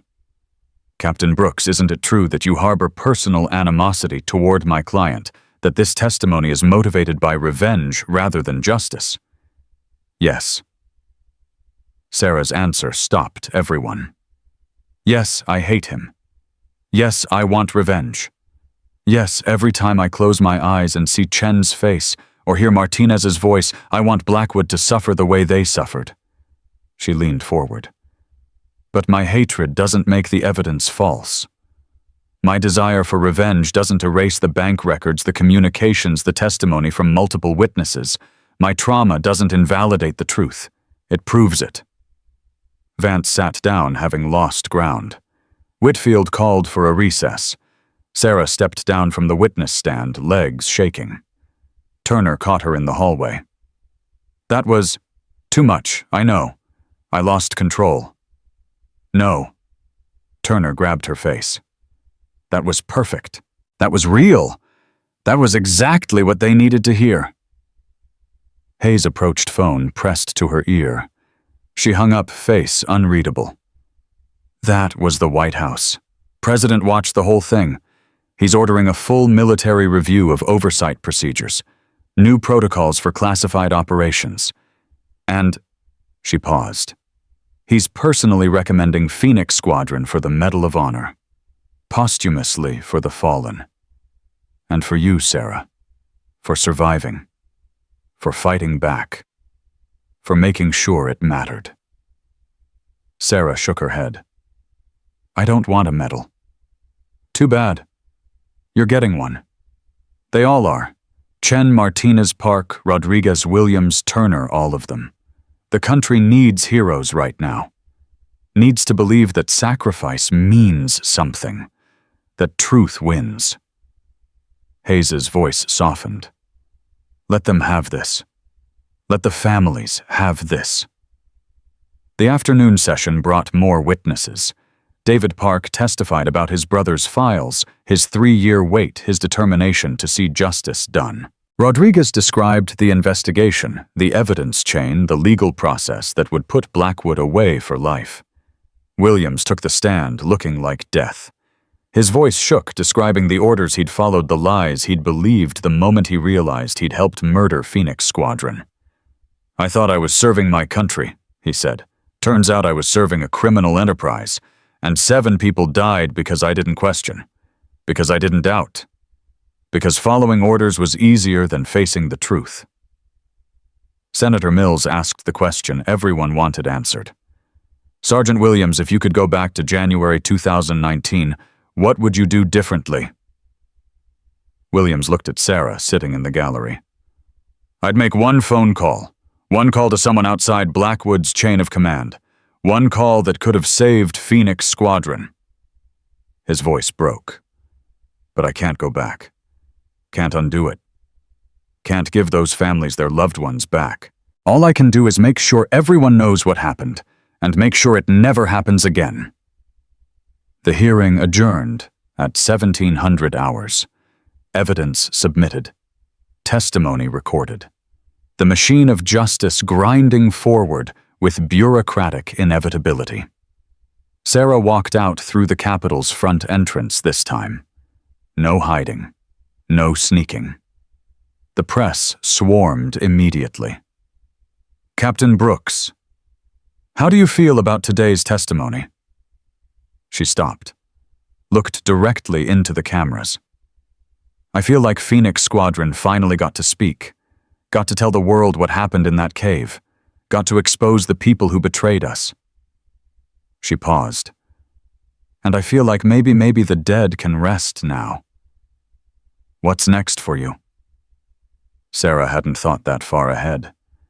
3 years focused on survival and revenge. 3 years with a single purpose. Now that purpose was fulfilled, and the future stretched empty and uncertain. I don't know, she admitted. Maybe that's okay. Maybe figuring out what comes after is part of surviving. Turner appeared beside her. Captain Brooks has no further comment. They pushed through to the waiting SUV. But before Sarah could get in, a woman approached 30s Middle Eastern features, a 4-year-old girl clutching her hand. Chen's widow. Chen's daughter. Captain Brooks. The woman's voice trembled. I'm Layla Chen. This is Amira, my... She swallowed hard. My husband was Specialist David Chen. Sarah's world tilted. Mrs. Chen, I'm so sorry. I should have saved him. Should have... Stop. Layla's voice was firm. David knew the risks. Knew what he signed up for. What he didn't sign up for was betrayal. Being left to die by the people he trusted. She grabbed Sarah's hand. You didn't kill my husband. Blackwood did. And you made sure the world knows it. You made sure Amira will grow up knowing her father died a hero. Not a statistic. Not a cover-up. A hero. The little girl, Amira, looked up at Sarah with her father's eyes. Daddy talked about you. In his videos. Said you were the bravest person he knew. Sarah's knees nearly buckled. Your daddy sent you videos. Layla nodded. Before every mission, just in case. The last one, her voice cracked. The last one he said if anything happened, I should tell Amira that Captain Brooks would make sure the truth came out, that she'd never stop fighting. Tears streamed down her face. He was right. Sarah knelt to Amira's level. Your daddy saved my life, more than once. And when he died, he made me promise to tell you he loved you, that he was brave, that he fought for something that mattered. Amira threw her arms around Sarah's neck. Small, trusting, alive because her father had died protecting the truth. Sarah held her feeling 3 years of grief crash over her like a wave. Feeling the weight of survival, of testimony, of truth, finally told. Feeling for the first time since the cave, like maybe she'd earned the right to keep living. Layla gently pulled Amira back. Thank you, Captain. For everything. They walked away, mother and daughter, carrying David Chen's memory forward into whatever future Sarah had fought to give them. Turner helped Sarah into the SUV. You okay? No, but I will be.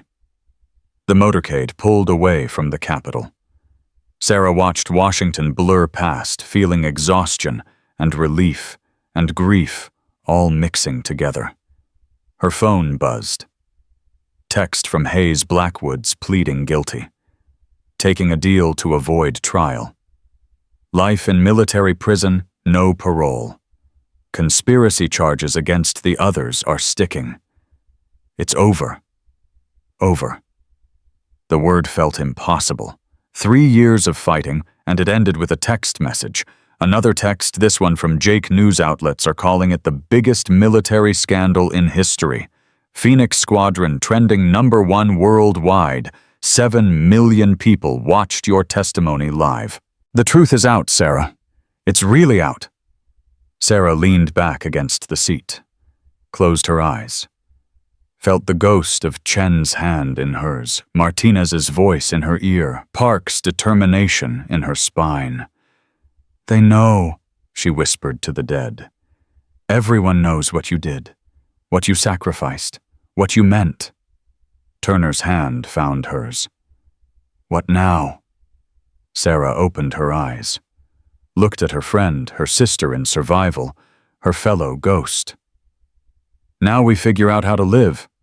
Really live. Not just survive. Think we can? I don't know, but I want to try.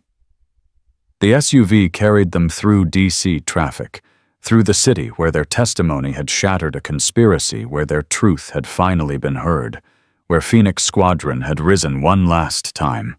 Somewhere ahead, life waited, uncertain, unscripted, terrifying in its openness. But for the first time in 3 years, Sarah wasn't afraid of the future. She was afraid of wasting it.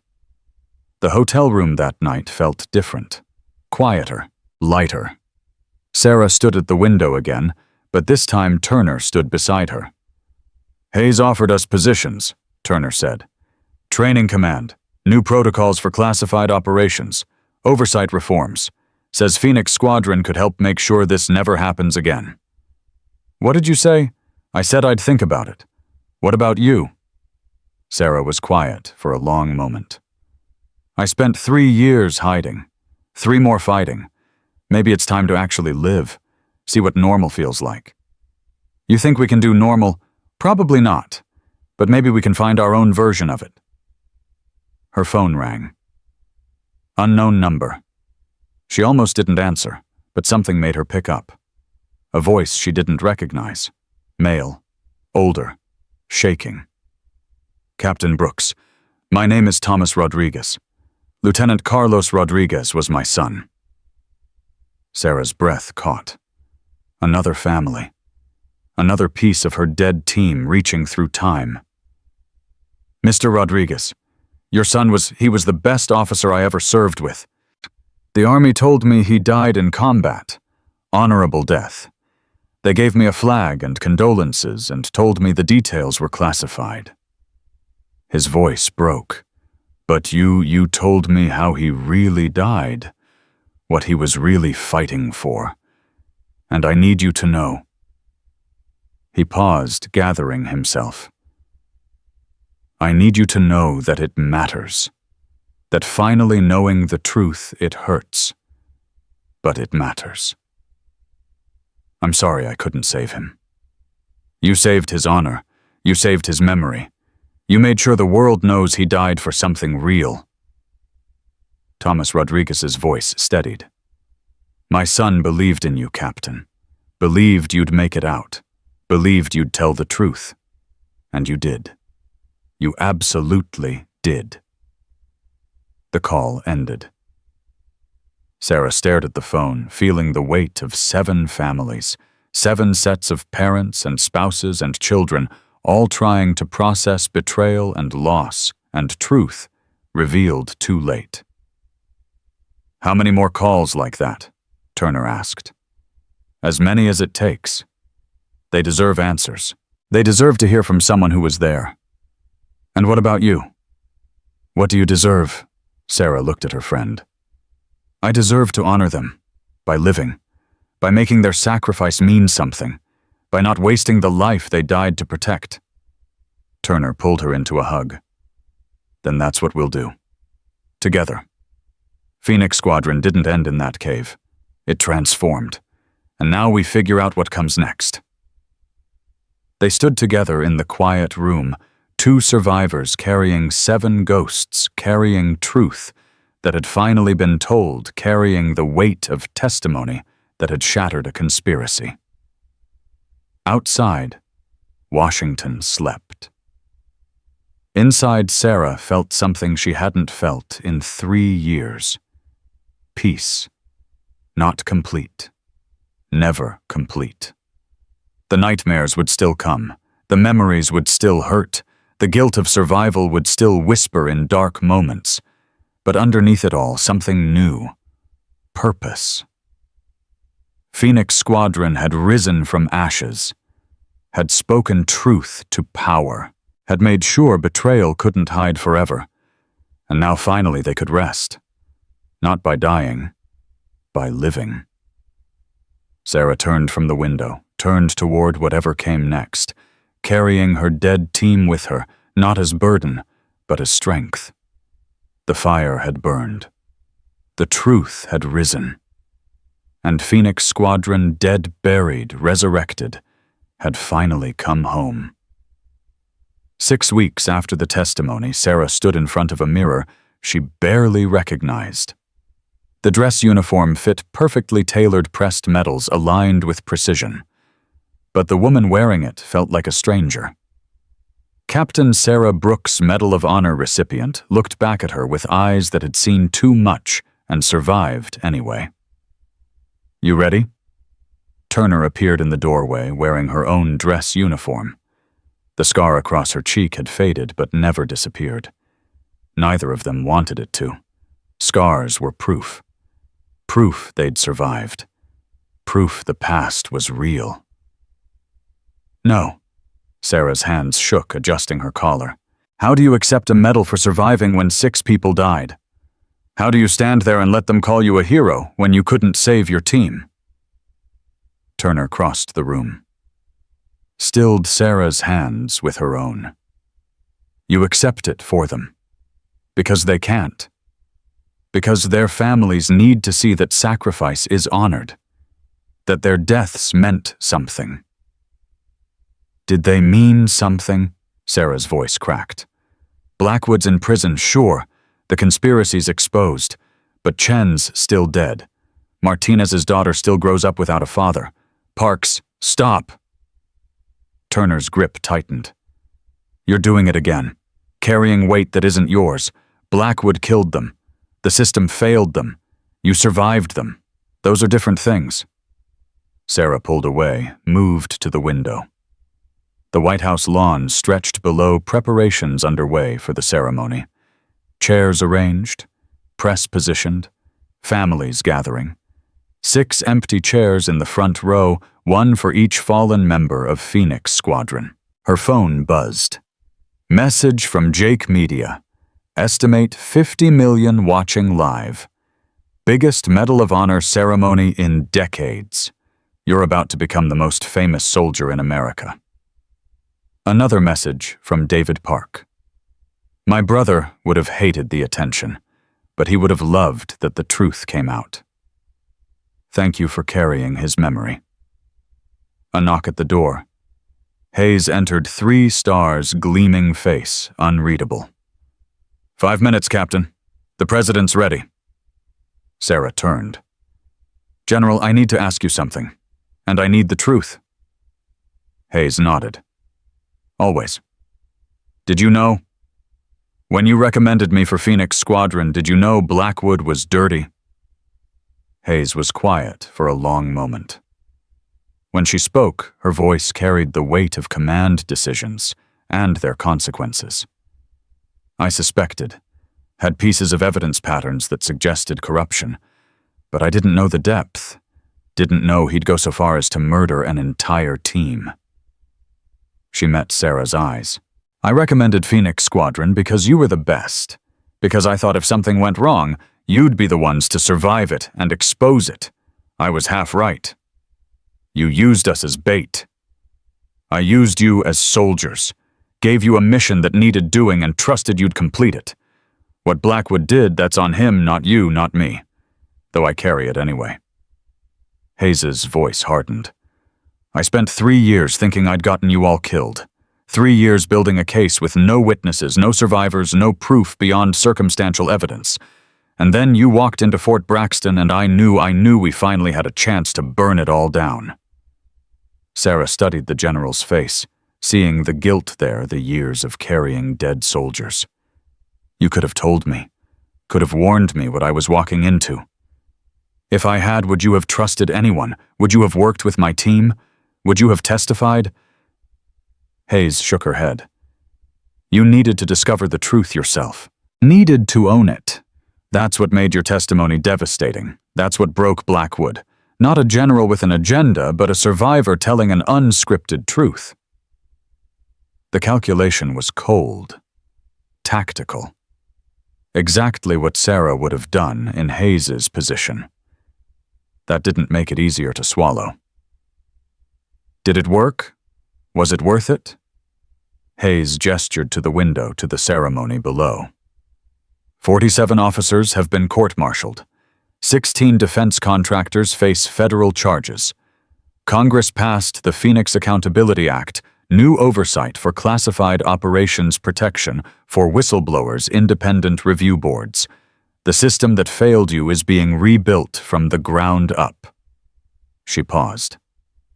Was it worth 7 lives? No. Nothing's worth that. But their deaths are changing how we operate, how we protect soldiers, how we ensure this never happens again. If that's not worth it, I don't know what is. Sarah wanted to argue, wanted to rage against the cold math of sacrifice and reform. But she'd made the same calculations in that cave, had chosen to crawl out alone instead of dying with her team, had chosen survival over solidarity. The guilt was the same. Time to go, Captain. Hayes opened the door. The dead are waiting. The Rose Garden was packed. Senators, generals, press, and in those front row chairs empty except for framed photographs, Chen smiling in his dress uniform, Martinez with his daughter, Park serious and focused, Rodriguez commanding and calm, the two Williams, one who'd died, one who'd lived with betrayal, and Turner's photo, even though she stood beside Sarah now, because they'd all been declared dead once. The ceremony began with military precision. The president spoke about sacrifice, about courage, about the price of truth. His words were polished focus grouped, designed for sound bites and history books. Sarah barely heard them. She watched the families instead. Chen's widow holding Amira, the little girl, wearing her father's dog tags. Martinez's parents, aged 10 years in 3, clutching each other. Park's sister standing military straight beside David, both of them carrying the weight of a brother who'd known he was walking into betrayal and documented it anyway. Captain Sarah Brooks. The president's voice cut through her thoughts. For conspicuous gallantry and intrepidation, at the risk of life above and beyond the call of duty. Sarah stepped forward. The medal was heavier than she expected. The president placed it around her neck, and she felt the weight of 7 lives, 7 deaths, 7 chances to save them that she'd missed. The crowd stood, applause echoed, cameras flashed, and Sarah stood there feeling like a fraud, like someone wearing a hero's skin without earning it. Then Chen's widow stood, walked to Sarah, placed Amira's hand in hers. David wanted you to have this. Layla pressed something into Sarah's palm. Chen's dog tags. He wrote in his will, if anything happened to him, if Phoenix Squadron ever came home, you should have these. Said you'd understand what they meant. Sarah's vision blurred. The tags were worn dented from the cave explosion, stained with blood that had never quite washed clean. I can't. You have to. Layla's voice was firm. You're carrying him anyway. Might as well carry something real. Sarah closed her hand around the tags, feeling the metal bite into her palm.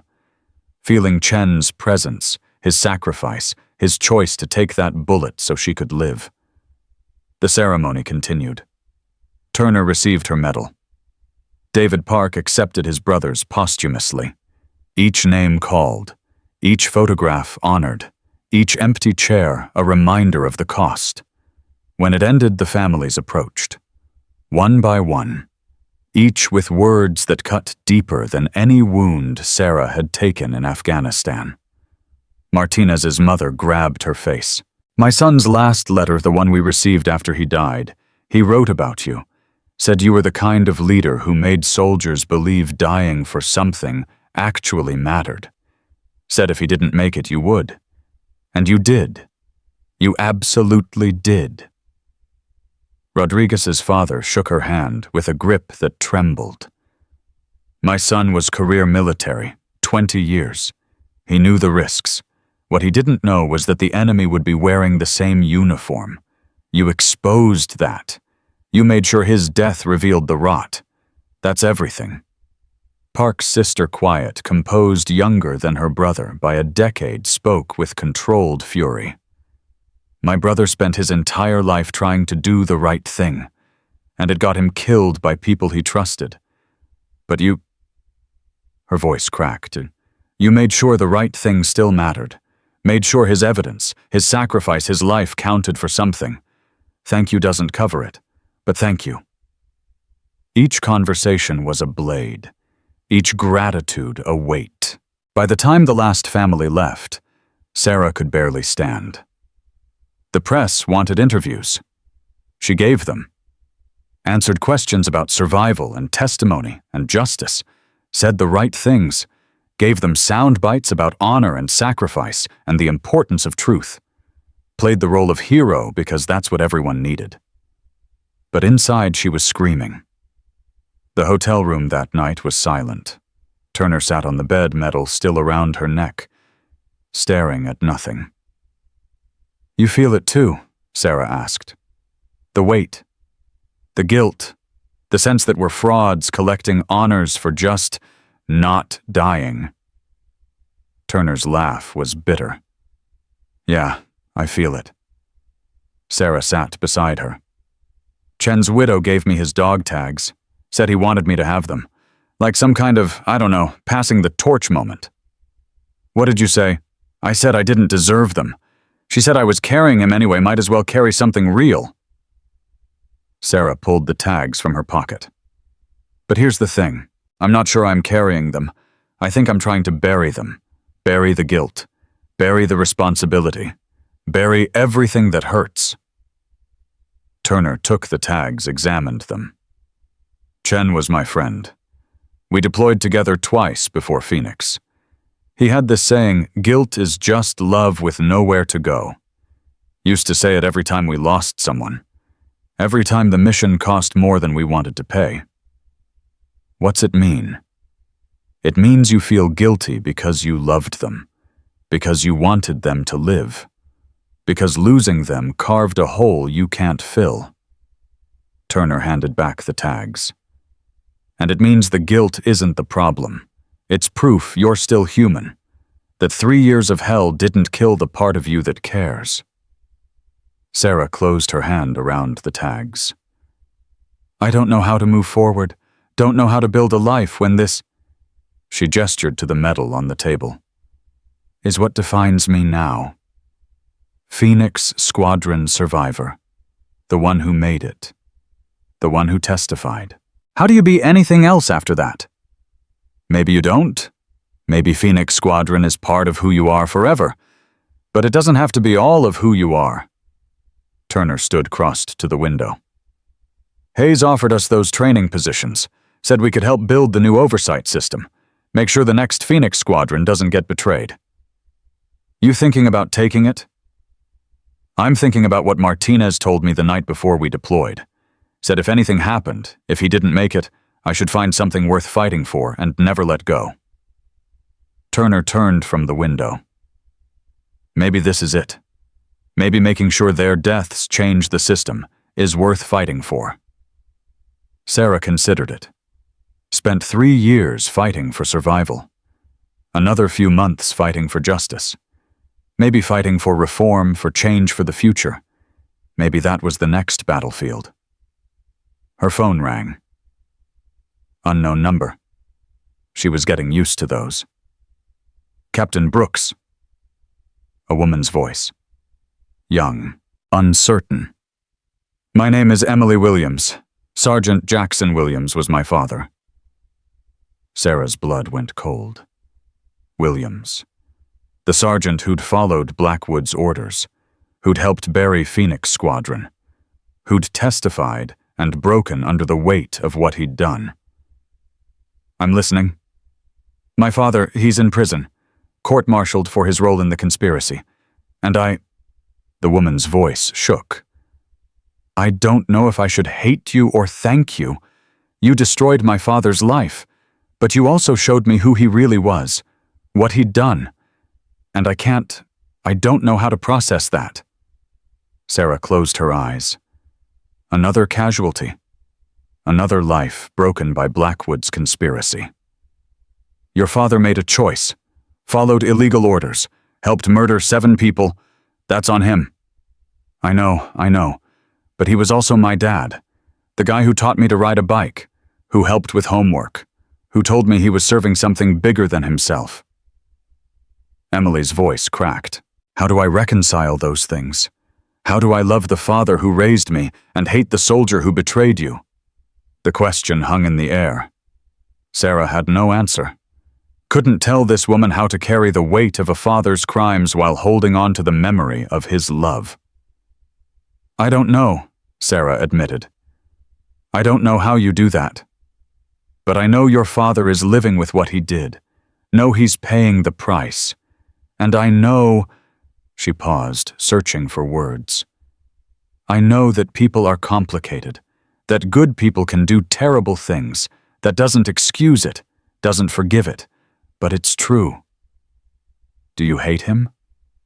My father. Sarah thought about Williams, the broken man who'd testified, who'd admitted his failures, who'd chosen truth over self-preservation in the end. No, I hate what he did. I hate that he didn't question orders. I hate that his choices helped kill my team. But I just feel sorry for him. He has to live with it. That's punishment enough. Emily was quiet for a long moment. Thank you. For being honest. For not making it simple. The call ended. Sarah stared at the phone, feeling the ripples of Blackwood's conspiracy spreading wider. How many families broken? How many lives shattered? The cost kept growing, kept spreading, kept touching people she'd never met. Turner watched her. Another family, William's daughter, trying to understand how to love a father who helped murder Phoenix Squadron.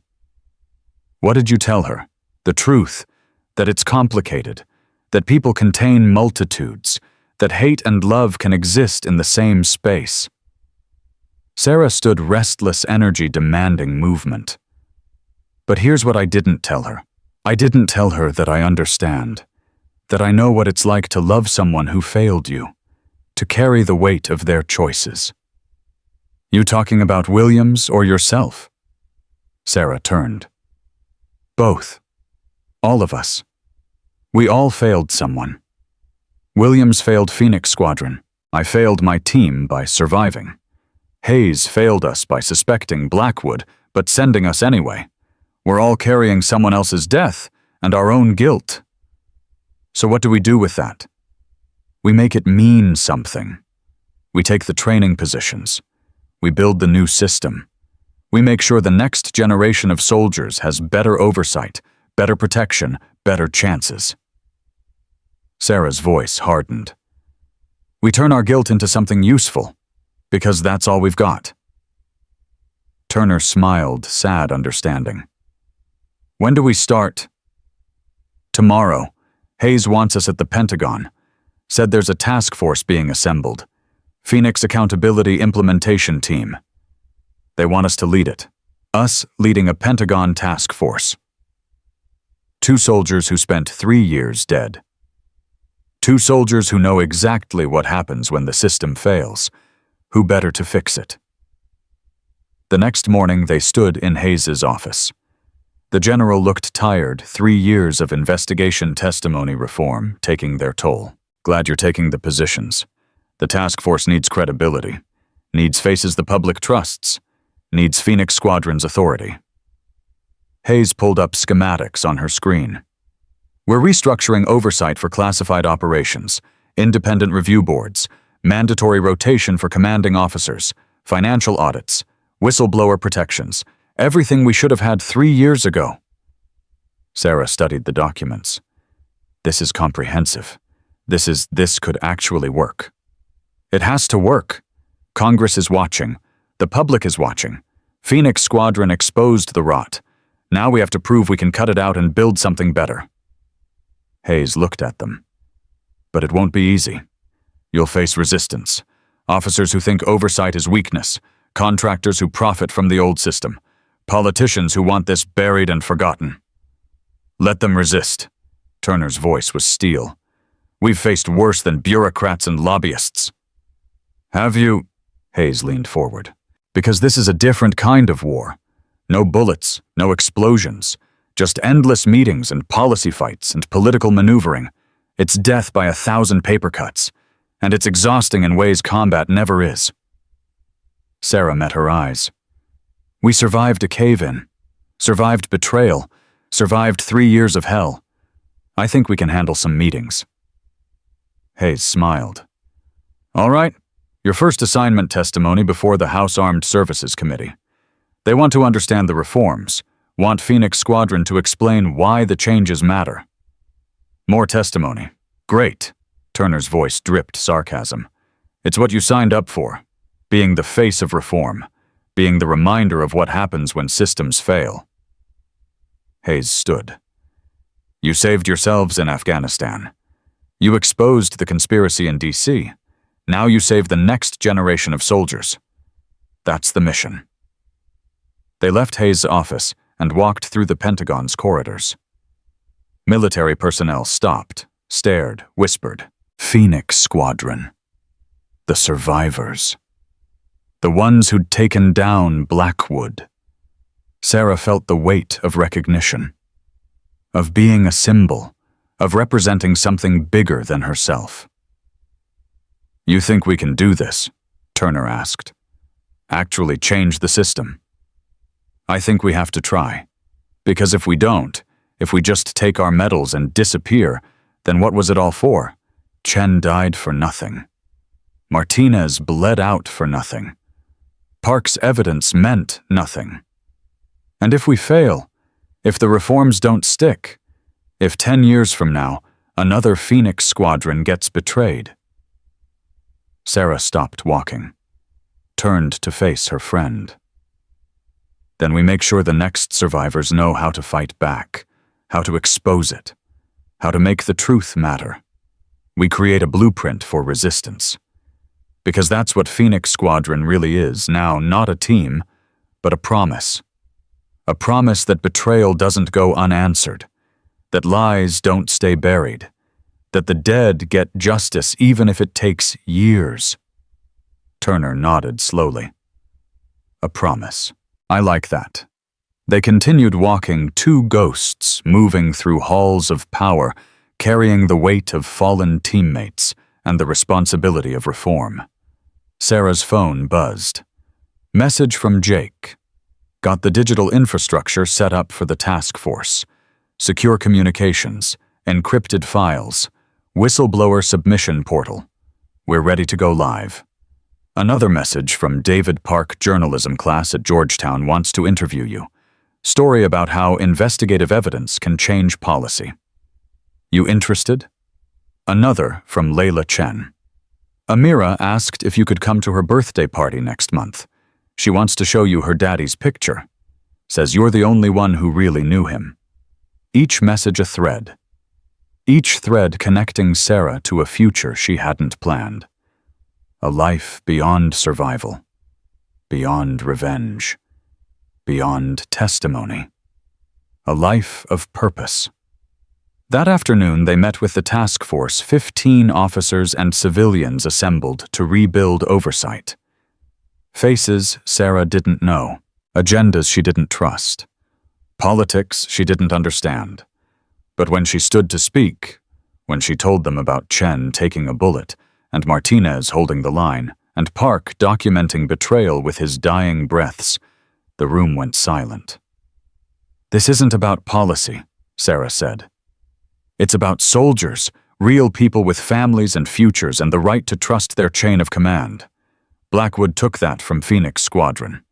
This task force makes sure nobody can take it again." A colonel in the back row stood. "Captain Brooks, with respect, some of us believe the current system works. That Phoenix Squadron was an aberration, not a systemic failure." Sarah walked toward him. "Colonel, how many aberrations does it take before it becomes a pattern? How many dead soldiers before we admit the system enabled their deaths?" She stopped in front of him. Phoenix Squadron was 7 people, but Blackwood's conspiracy touched dozens of operations over a decade. How many other teams got sacrificed? How many other families got lies instead of truth? The colonel sat down. No answer. Sarah addressed the room. "The old system failed, spectacularly, obviously, fatally. This task force exists because 7 soldiers died and 1 survived to tell the truth. If we don't fix it, if we rebuild the same broken system with a fresh coat of paint, then their deaths meant nothing. And I won't accept that. None of us should." The meeting continued for hours. Policy debates, implementation timelines, budget considerations, the machinery of reform grinding forward with bureaucratic slowness. But Sarah felt something shift, felt the room understand that this wasn't theoretical, wasn't academic. This was personal. This was Phoenix Squadron's final mission, making sure their deaths saved future soldiers. When the meeting ended, a young lieutenant approached. "Captain Brooks, I just wanted to say I deploy next month. Classified operation. And knowing that Phoenix Squadron led to these reforms, knowing there's better oversight now, it makes me feel safer. Makes me trust the mission more." Sarah shook his hand. "Stay safe, Lieutenant. Come home." "That's an order." He smiled. "Yes, ma'am." Watching him leave, Sarah felt something unexpected. Hope. Not for herself, not for Phoenix Squadron, but for him. For the soldiers who'd benefit from reforms built on her team's graves. Maybe that was enough. Maybe turning tragedy into change was the best justice the dead could get. That night, Sarah stood on her apartment balcony. First apartment in 3 years. First permanent address. First attempt at normal life. The city stretched below. Lights and noise and people living ordinary lives.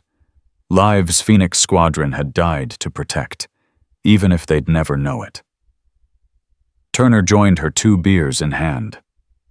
"To Phoenix Squadron, the team that wouldn't stay dead." Sarah took a beer, raised it. "To Chen Martinez Park, Rodriguez Williams, and everyone else who paid the price for truth." They drank in silence. 2 survivors carrying 7 ghosts. 2 soldiers learning to be something else.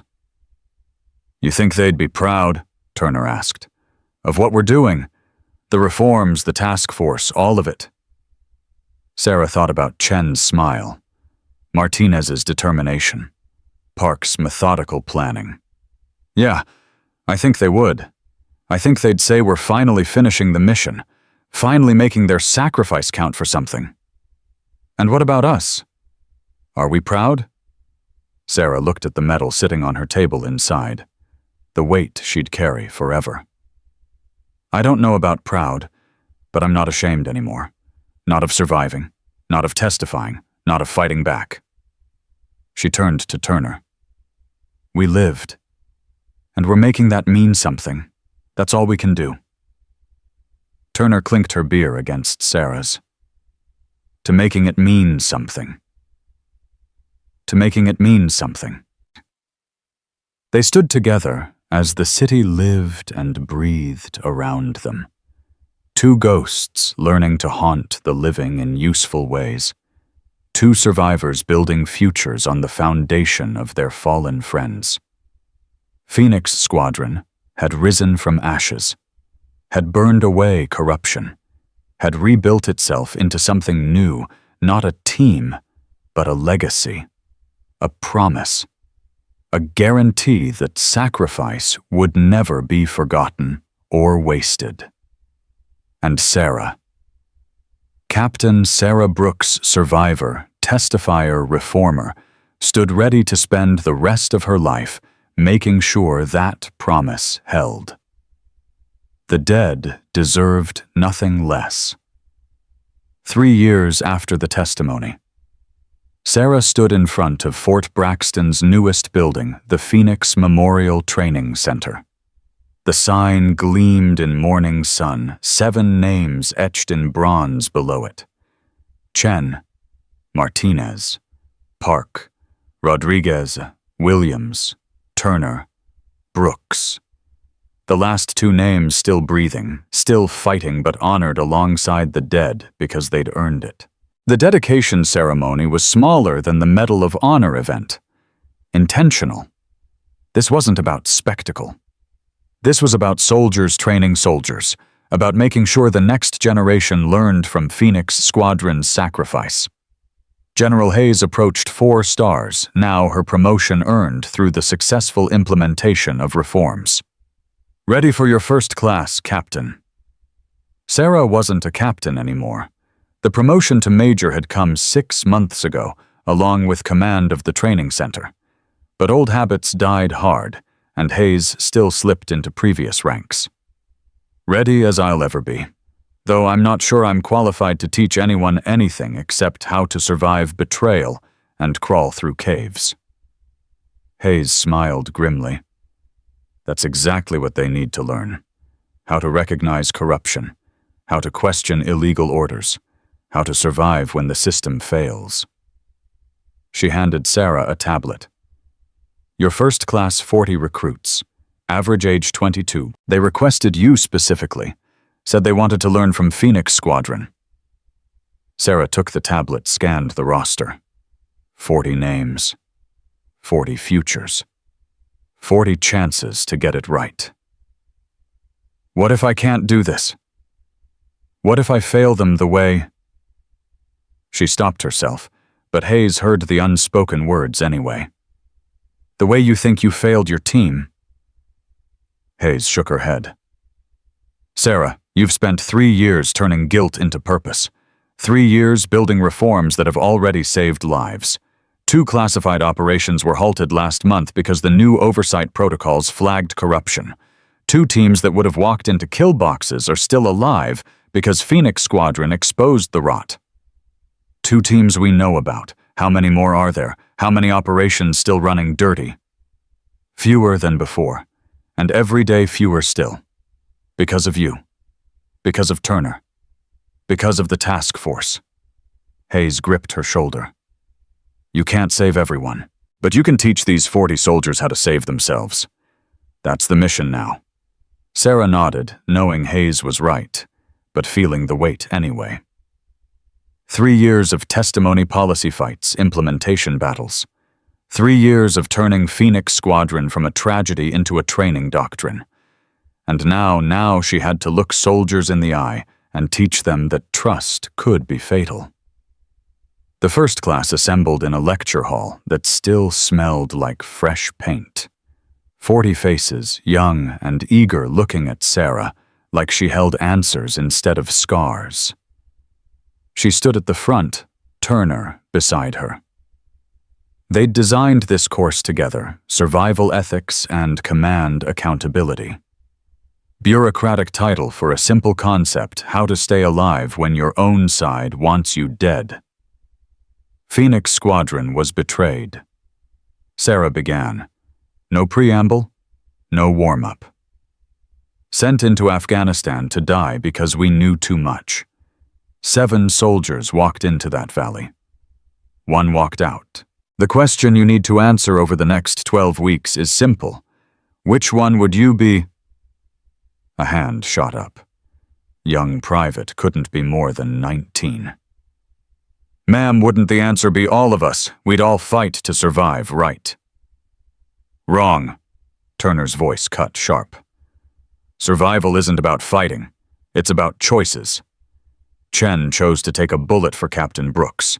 Martinez chose to hold the line instead of running. Park chose to document everything knowing it would get him killed.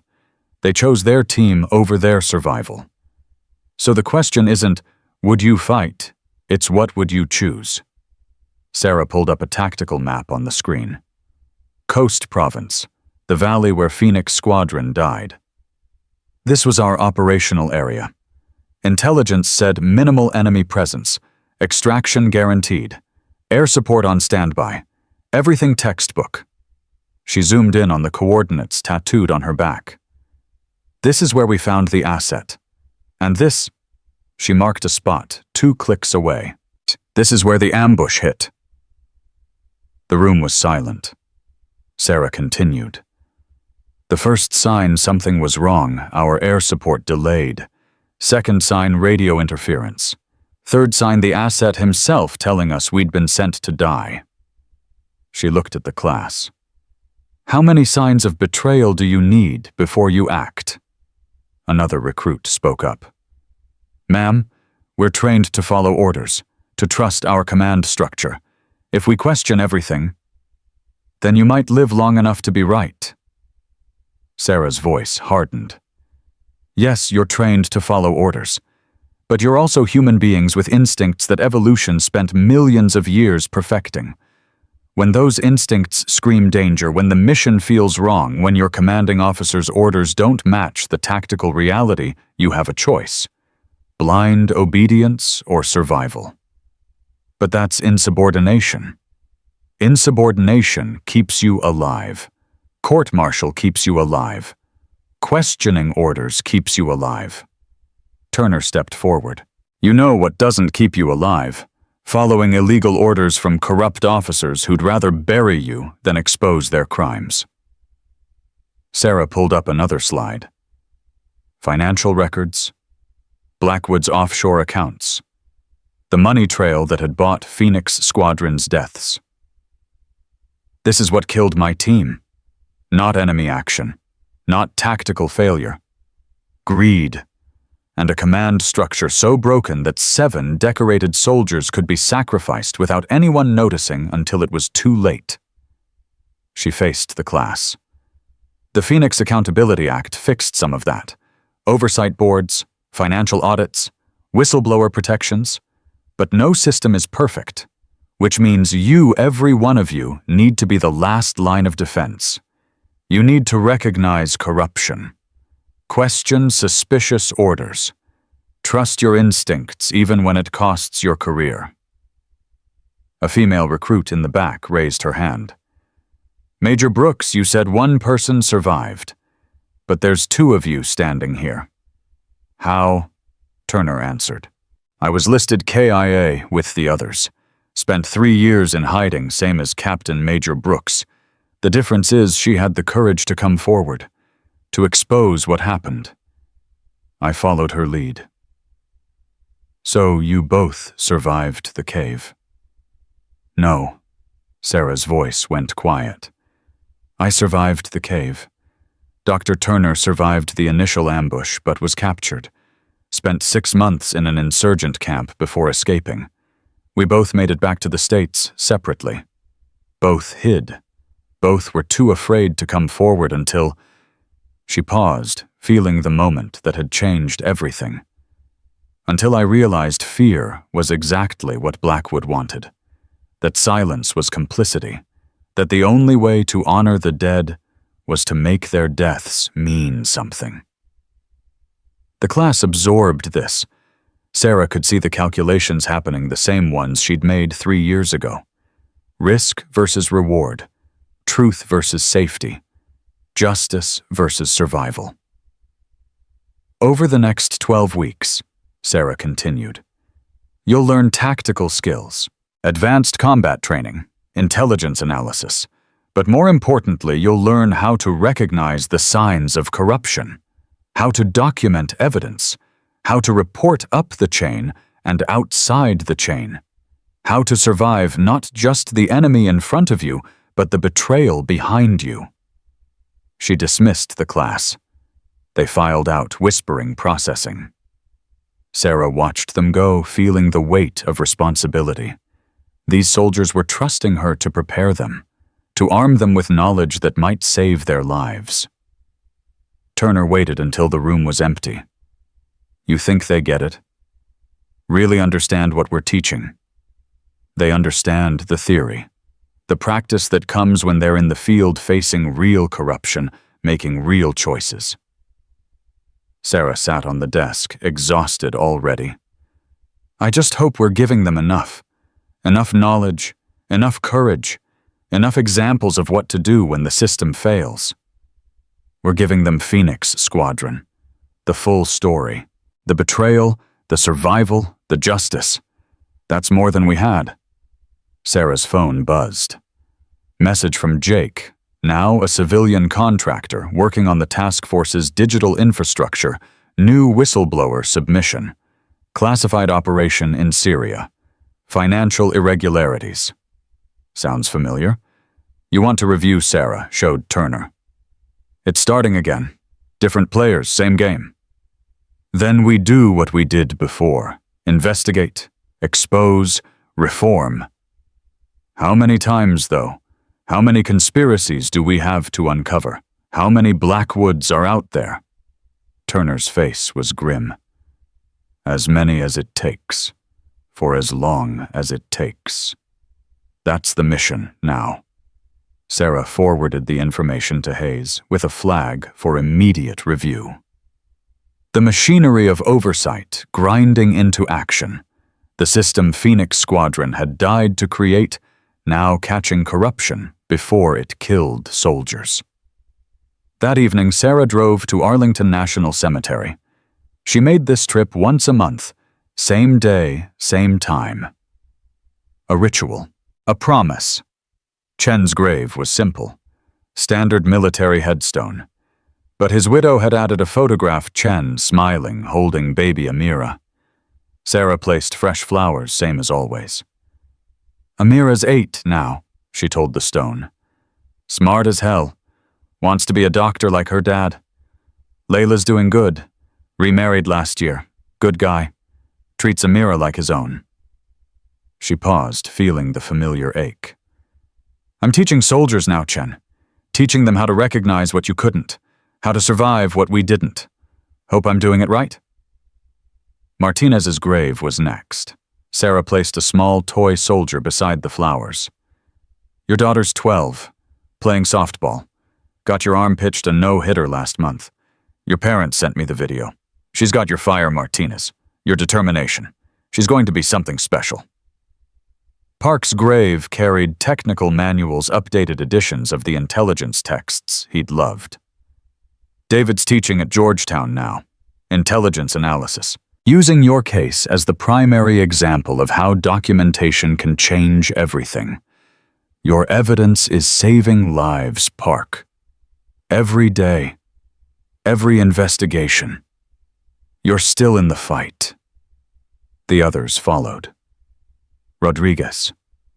The 2 Williams both listed on the memorial wall, one who'd died a hero, one who'd died carrying guilt. Each grave received flowers, words, promises that their deaths continued to matter. Sarah stood at the memorial wall, looking at all 7 names. The Phoenix Squadron that had died so one could live. So 2 could testify. So reforms could be built on their graves. I'm doing my best, she whispered. Teaching soldiers, building the system, making sure you didn't die for nothing. But some days, her voice cracked. Some days I wonder if it's enough, if anything could be enough. It's enough. Sarah turned. Layla Chen stood behind her, Amira holding her hand.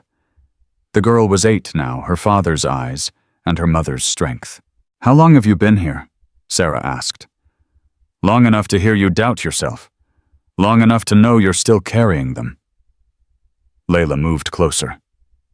Sarah, what you're doing, the training center, the reforms teaching the next generation, David would be so proud.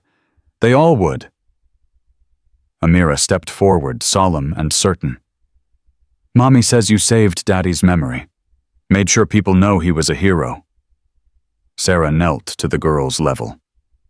Your daddy saved me, Amira. More than once. And when he died, he made me promise to tell the truth, to make sure everyone knew what happened. I'm just keeping that promise. Are you going to teach me? Amira's question caught Sarah off guard. When I'm old enough to be a soldier, are you going to teach me what Daddy would have taught me? Sarah's throat tightened. If you want to serve, if you choose that path, yes. I'll teach you everything. How to be brave like your father. How to recognize danger. How to survive. She looked at Layla. But I'll also teach you that there are other ways to serve.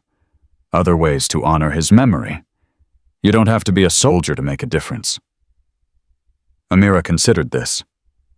Daddy's watching right from heaven. He sees what you're doing. I hope so, sweetheart. I really hope so. Layla pulled Amira back gently. We should go. Let you finish. But before leaving, Layla turned back. Sarah David's last letter, the one that came after he died there, was a second page. Sealed. Marked, only if Sarah Brooks survives. I've been carrying it for 3 years, waiting for the right moment. She pulled an envelope from her purse. I think this is it. Sarah took the letter with shaking hands. Chen's handwriting, his words from beyond the grave. She waited until they left before opening it. Sarah, if you're reading this, I'm gone and you're not. Which means you survived. Which means you have a choice to make. You can carry guilt for the rest of your life, can torture yourself with could-have-beens and should-have-dones, can let my death and the others' deaths define you as a survivor instead of a soldier. Or you can do what I know you'll do, fight back. Expose the truth. Make our deaths mean something. Turn tragedy into change. I'm betting on the second option, because that's who you are.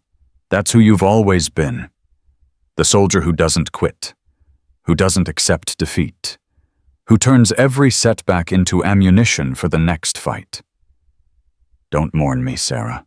Don't carry guilt. Carry purpose. Carry mission. Carry the certainty that my death, all our deaths, will save future soldiers from the same fate. And when you're teaching those future soldiers, when you're building the system we died to expose, remember this: you didn't fail us. You survived us. And that's exactly what we needed. Stay strong. Stay angry. Stay alive. And make them pay. Sarah read it 3 times, then folded it carefully, and placed it in her pocket next to the dog tags she carried everywhere. Chen's final order. Make them pay.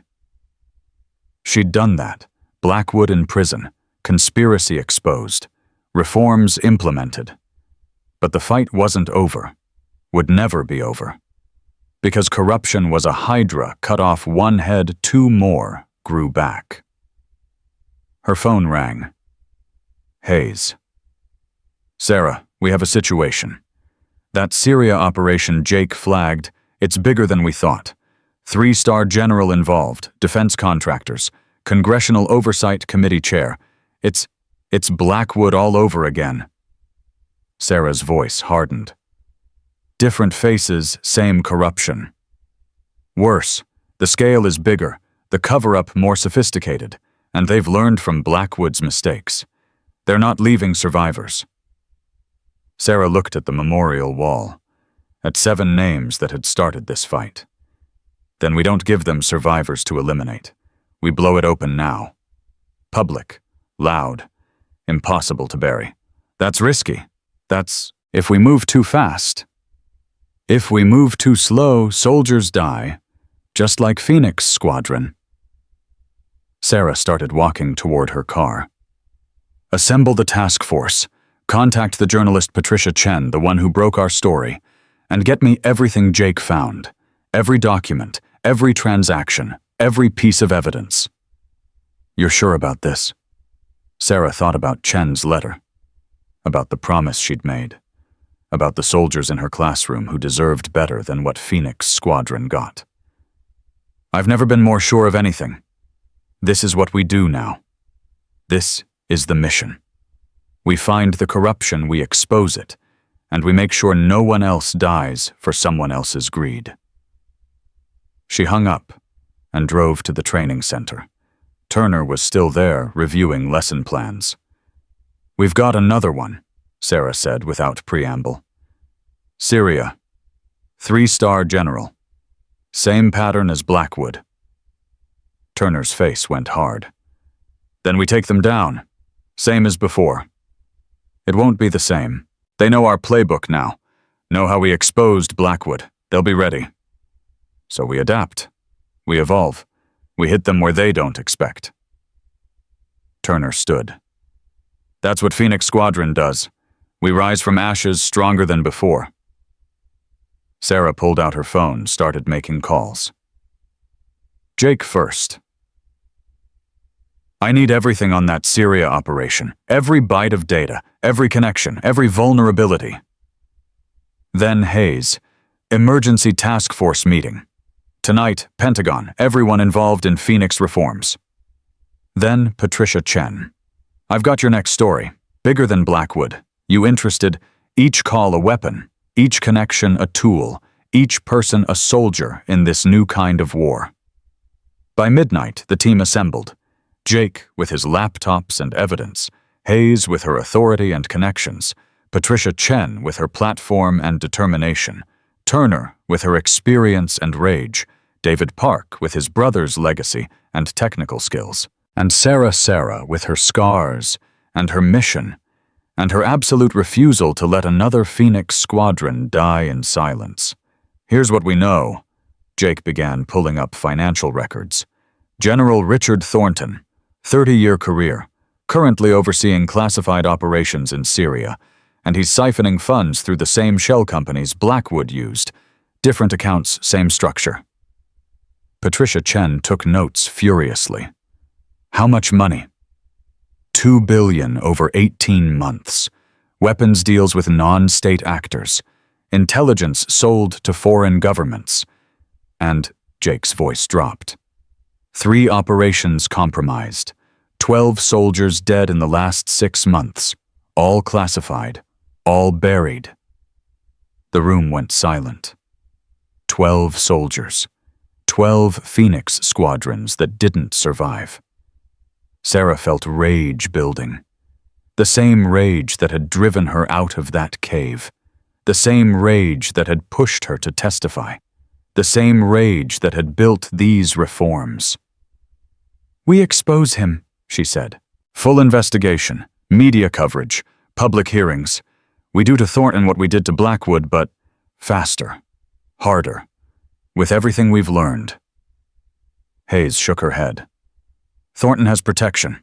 The Oversight Committee chair is involved. Half the Senate Armed Services Committee owes him favors. If we move publicly, they'll shut us down." "Then we don't move publicly. Not at first." Sarah turned to Patricia. "How fast can you verify this evidence and write a story? 48 hours if I skip sleep." "Do it. Write everything. Names, amounts, dead soldiers. Make it airtight. Make it undeniable." Sarah turned to Jake.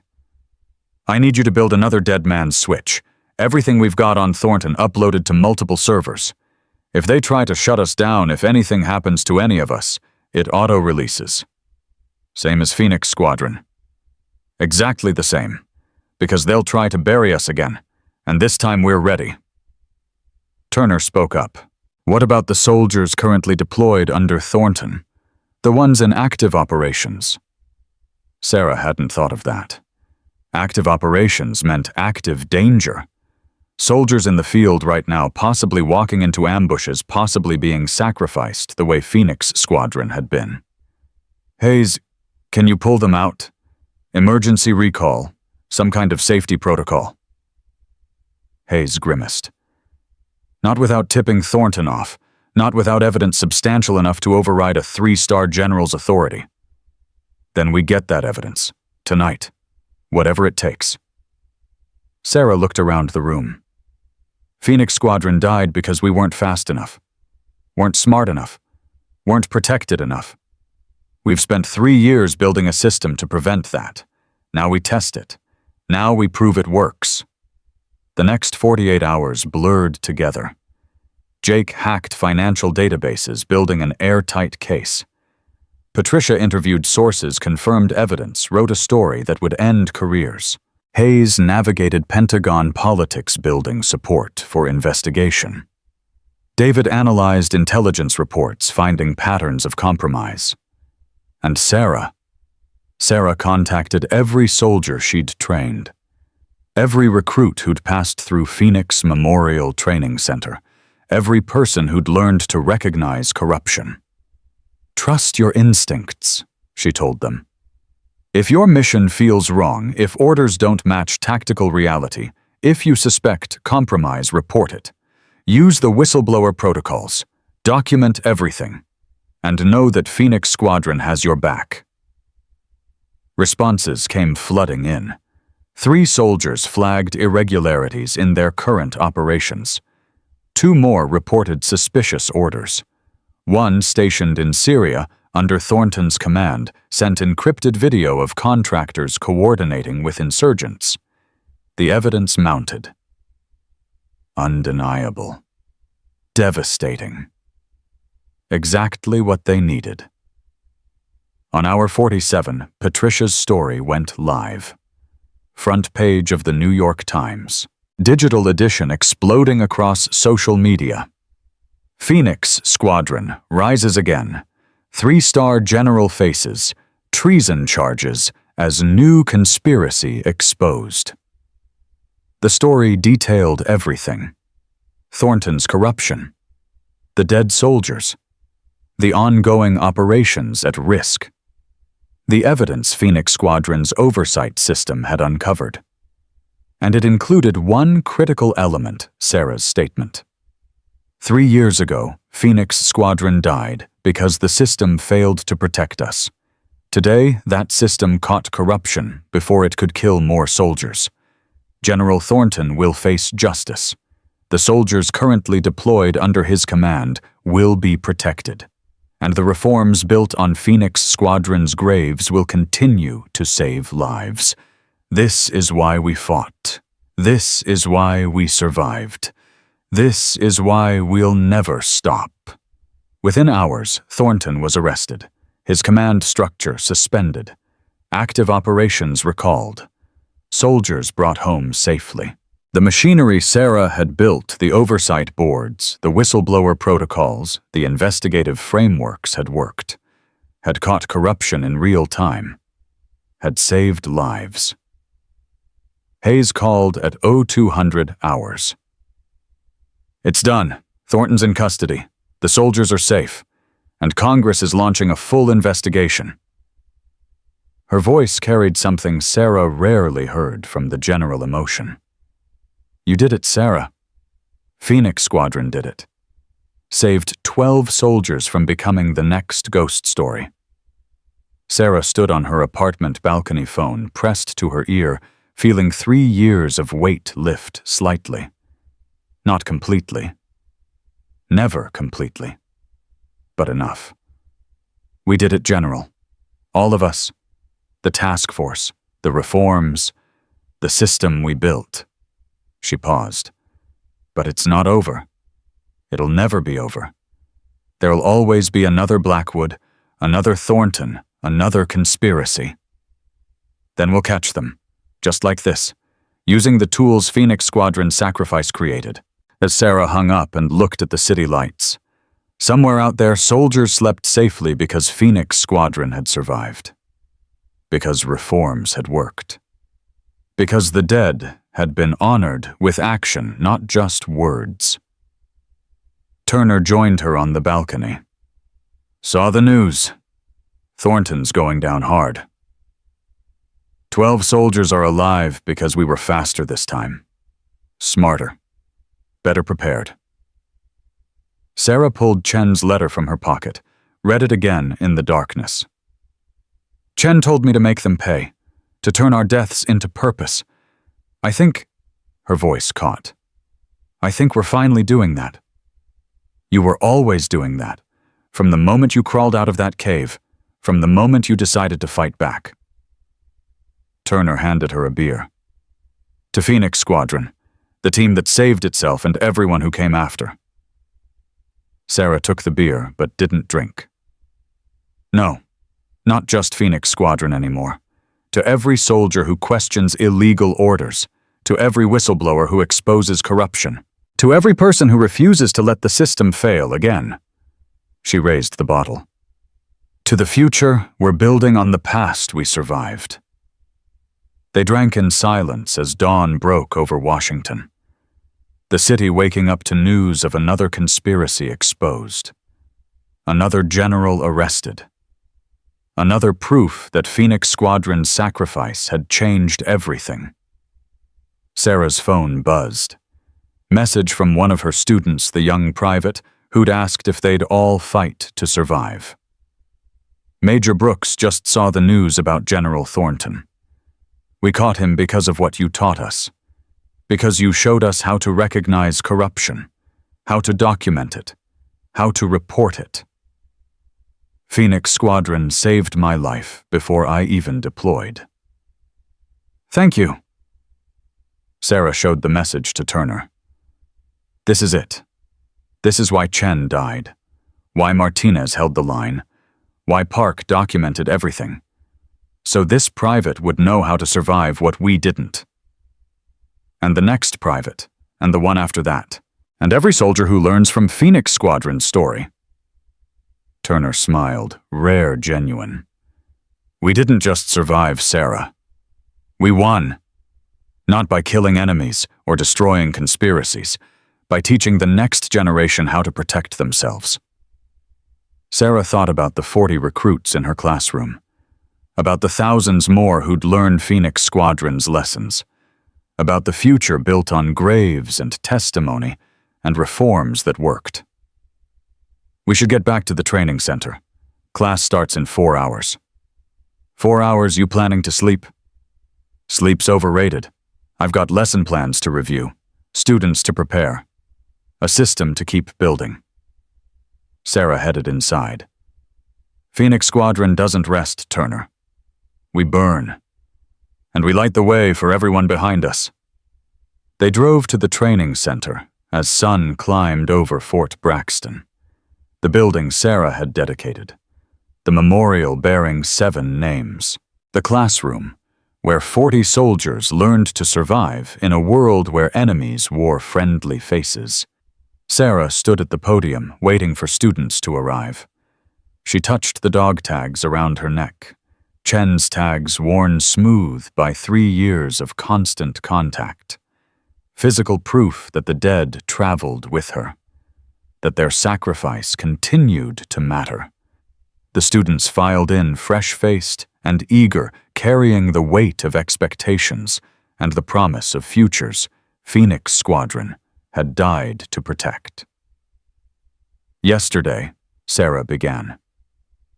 General Richard Thornton was arrested for conspiracy treason and the deaths of 12 soldiers. He was caught because the oversight system we built, the system Phoenix Squadron died to create, worked exactly as designed. She looked at each student. You're not just learning tactics and protocols. You're learning how to save your own lives, how to recognize betrayal before it kills you, how to be the survivor instead of the casualty. She pulled up images of Thornton's arrest, of soldiers safely recalled from Syria, of evidence that had exposed corruption before it could metastasize.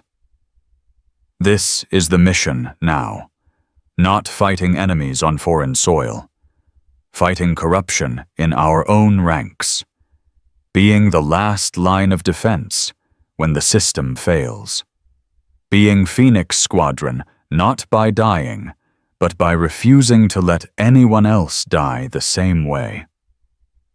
A student raised her hand. Major, how do we know when to act? When suspicion becomes certainty, when questioning orders is duty instead of insubordination. Sarah smiled. The right question, the essential question, the one that would save this soldier's life someday. You trust yourself. You trust your training.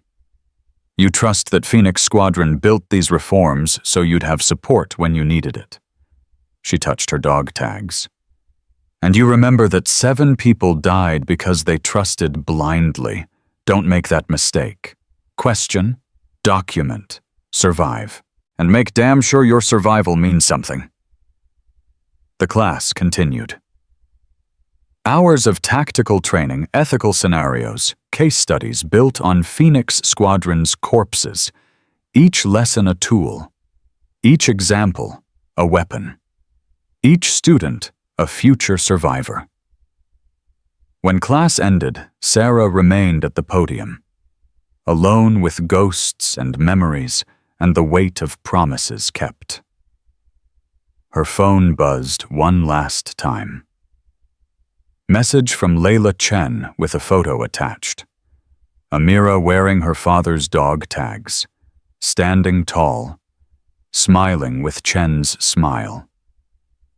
The message read, she understands now, understands what her father died for, what you're fighting for, and she's proud. We're all proud. Sarah looked at the photo for a long moment. Then she forwarded it to the memorial wall at Arlington, to the digital archive, documenting Phoenix Squadron's story to the future generations who'd learn from their sacrifice. She typed a response, tell Amira her father was the bravest man I knew, and tell her Phoenix Squadron will keep fighting for her, for every soldier, for everyone who who deserves to serve without betrayal. Sarah closed her laptop and walked through the empty training center. Past classrooms filled with knowledge built on graves, past memorial walls honoring the dead, past windows showing soldiers training on fields where Phoenix Squadron's legacy lived in every lesson, every protocol, every reform. She stopped at the main entrance, looking at the bronze plaque. Phoenix Memorial Training Center, built on sacrifice, dedicated to truth, committed to ensuring no soldier dies in silence. 7 names etched below. 7 ghosts watching. 7 promises kept.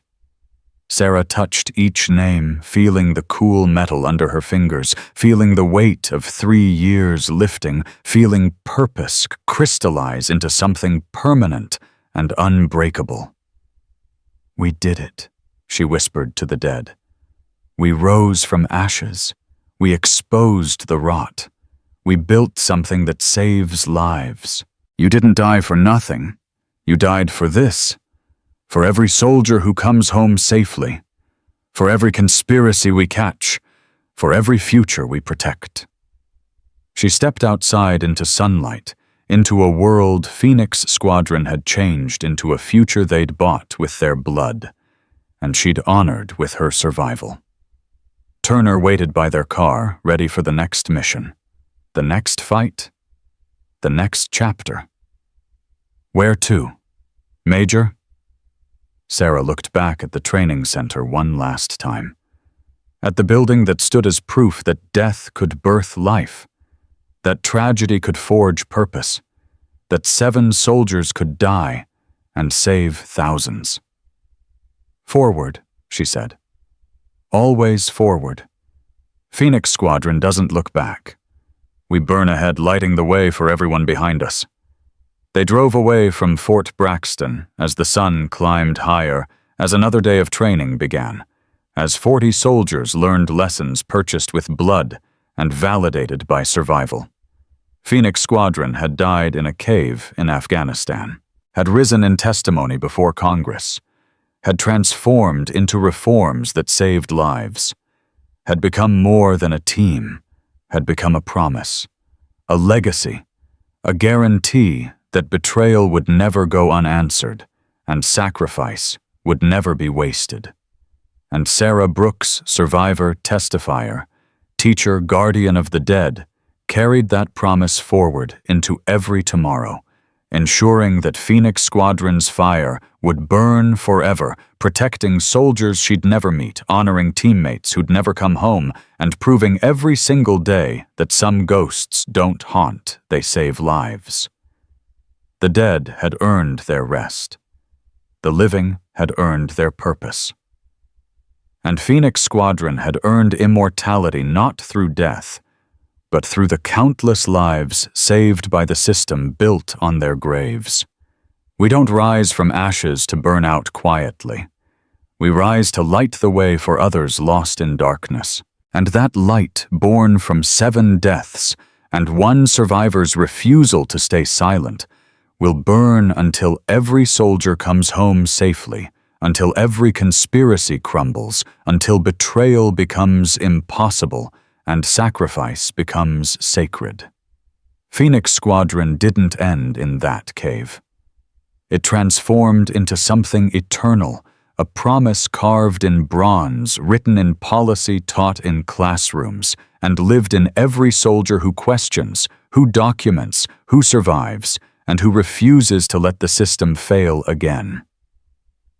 That promise will never die, because Phoenix rises, always.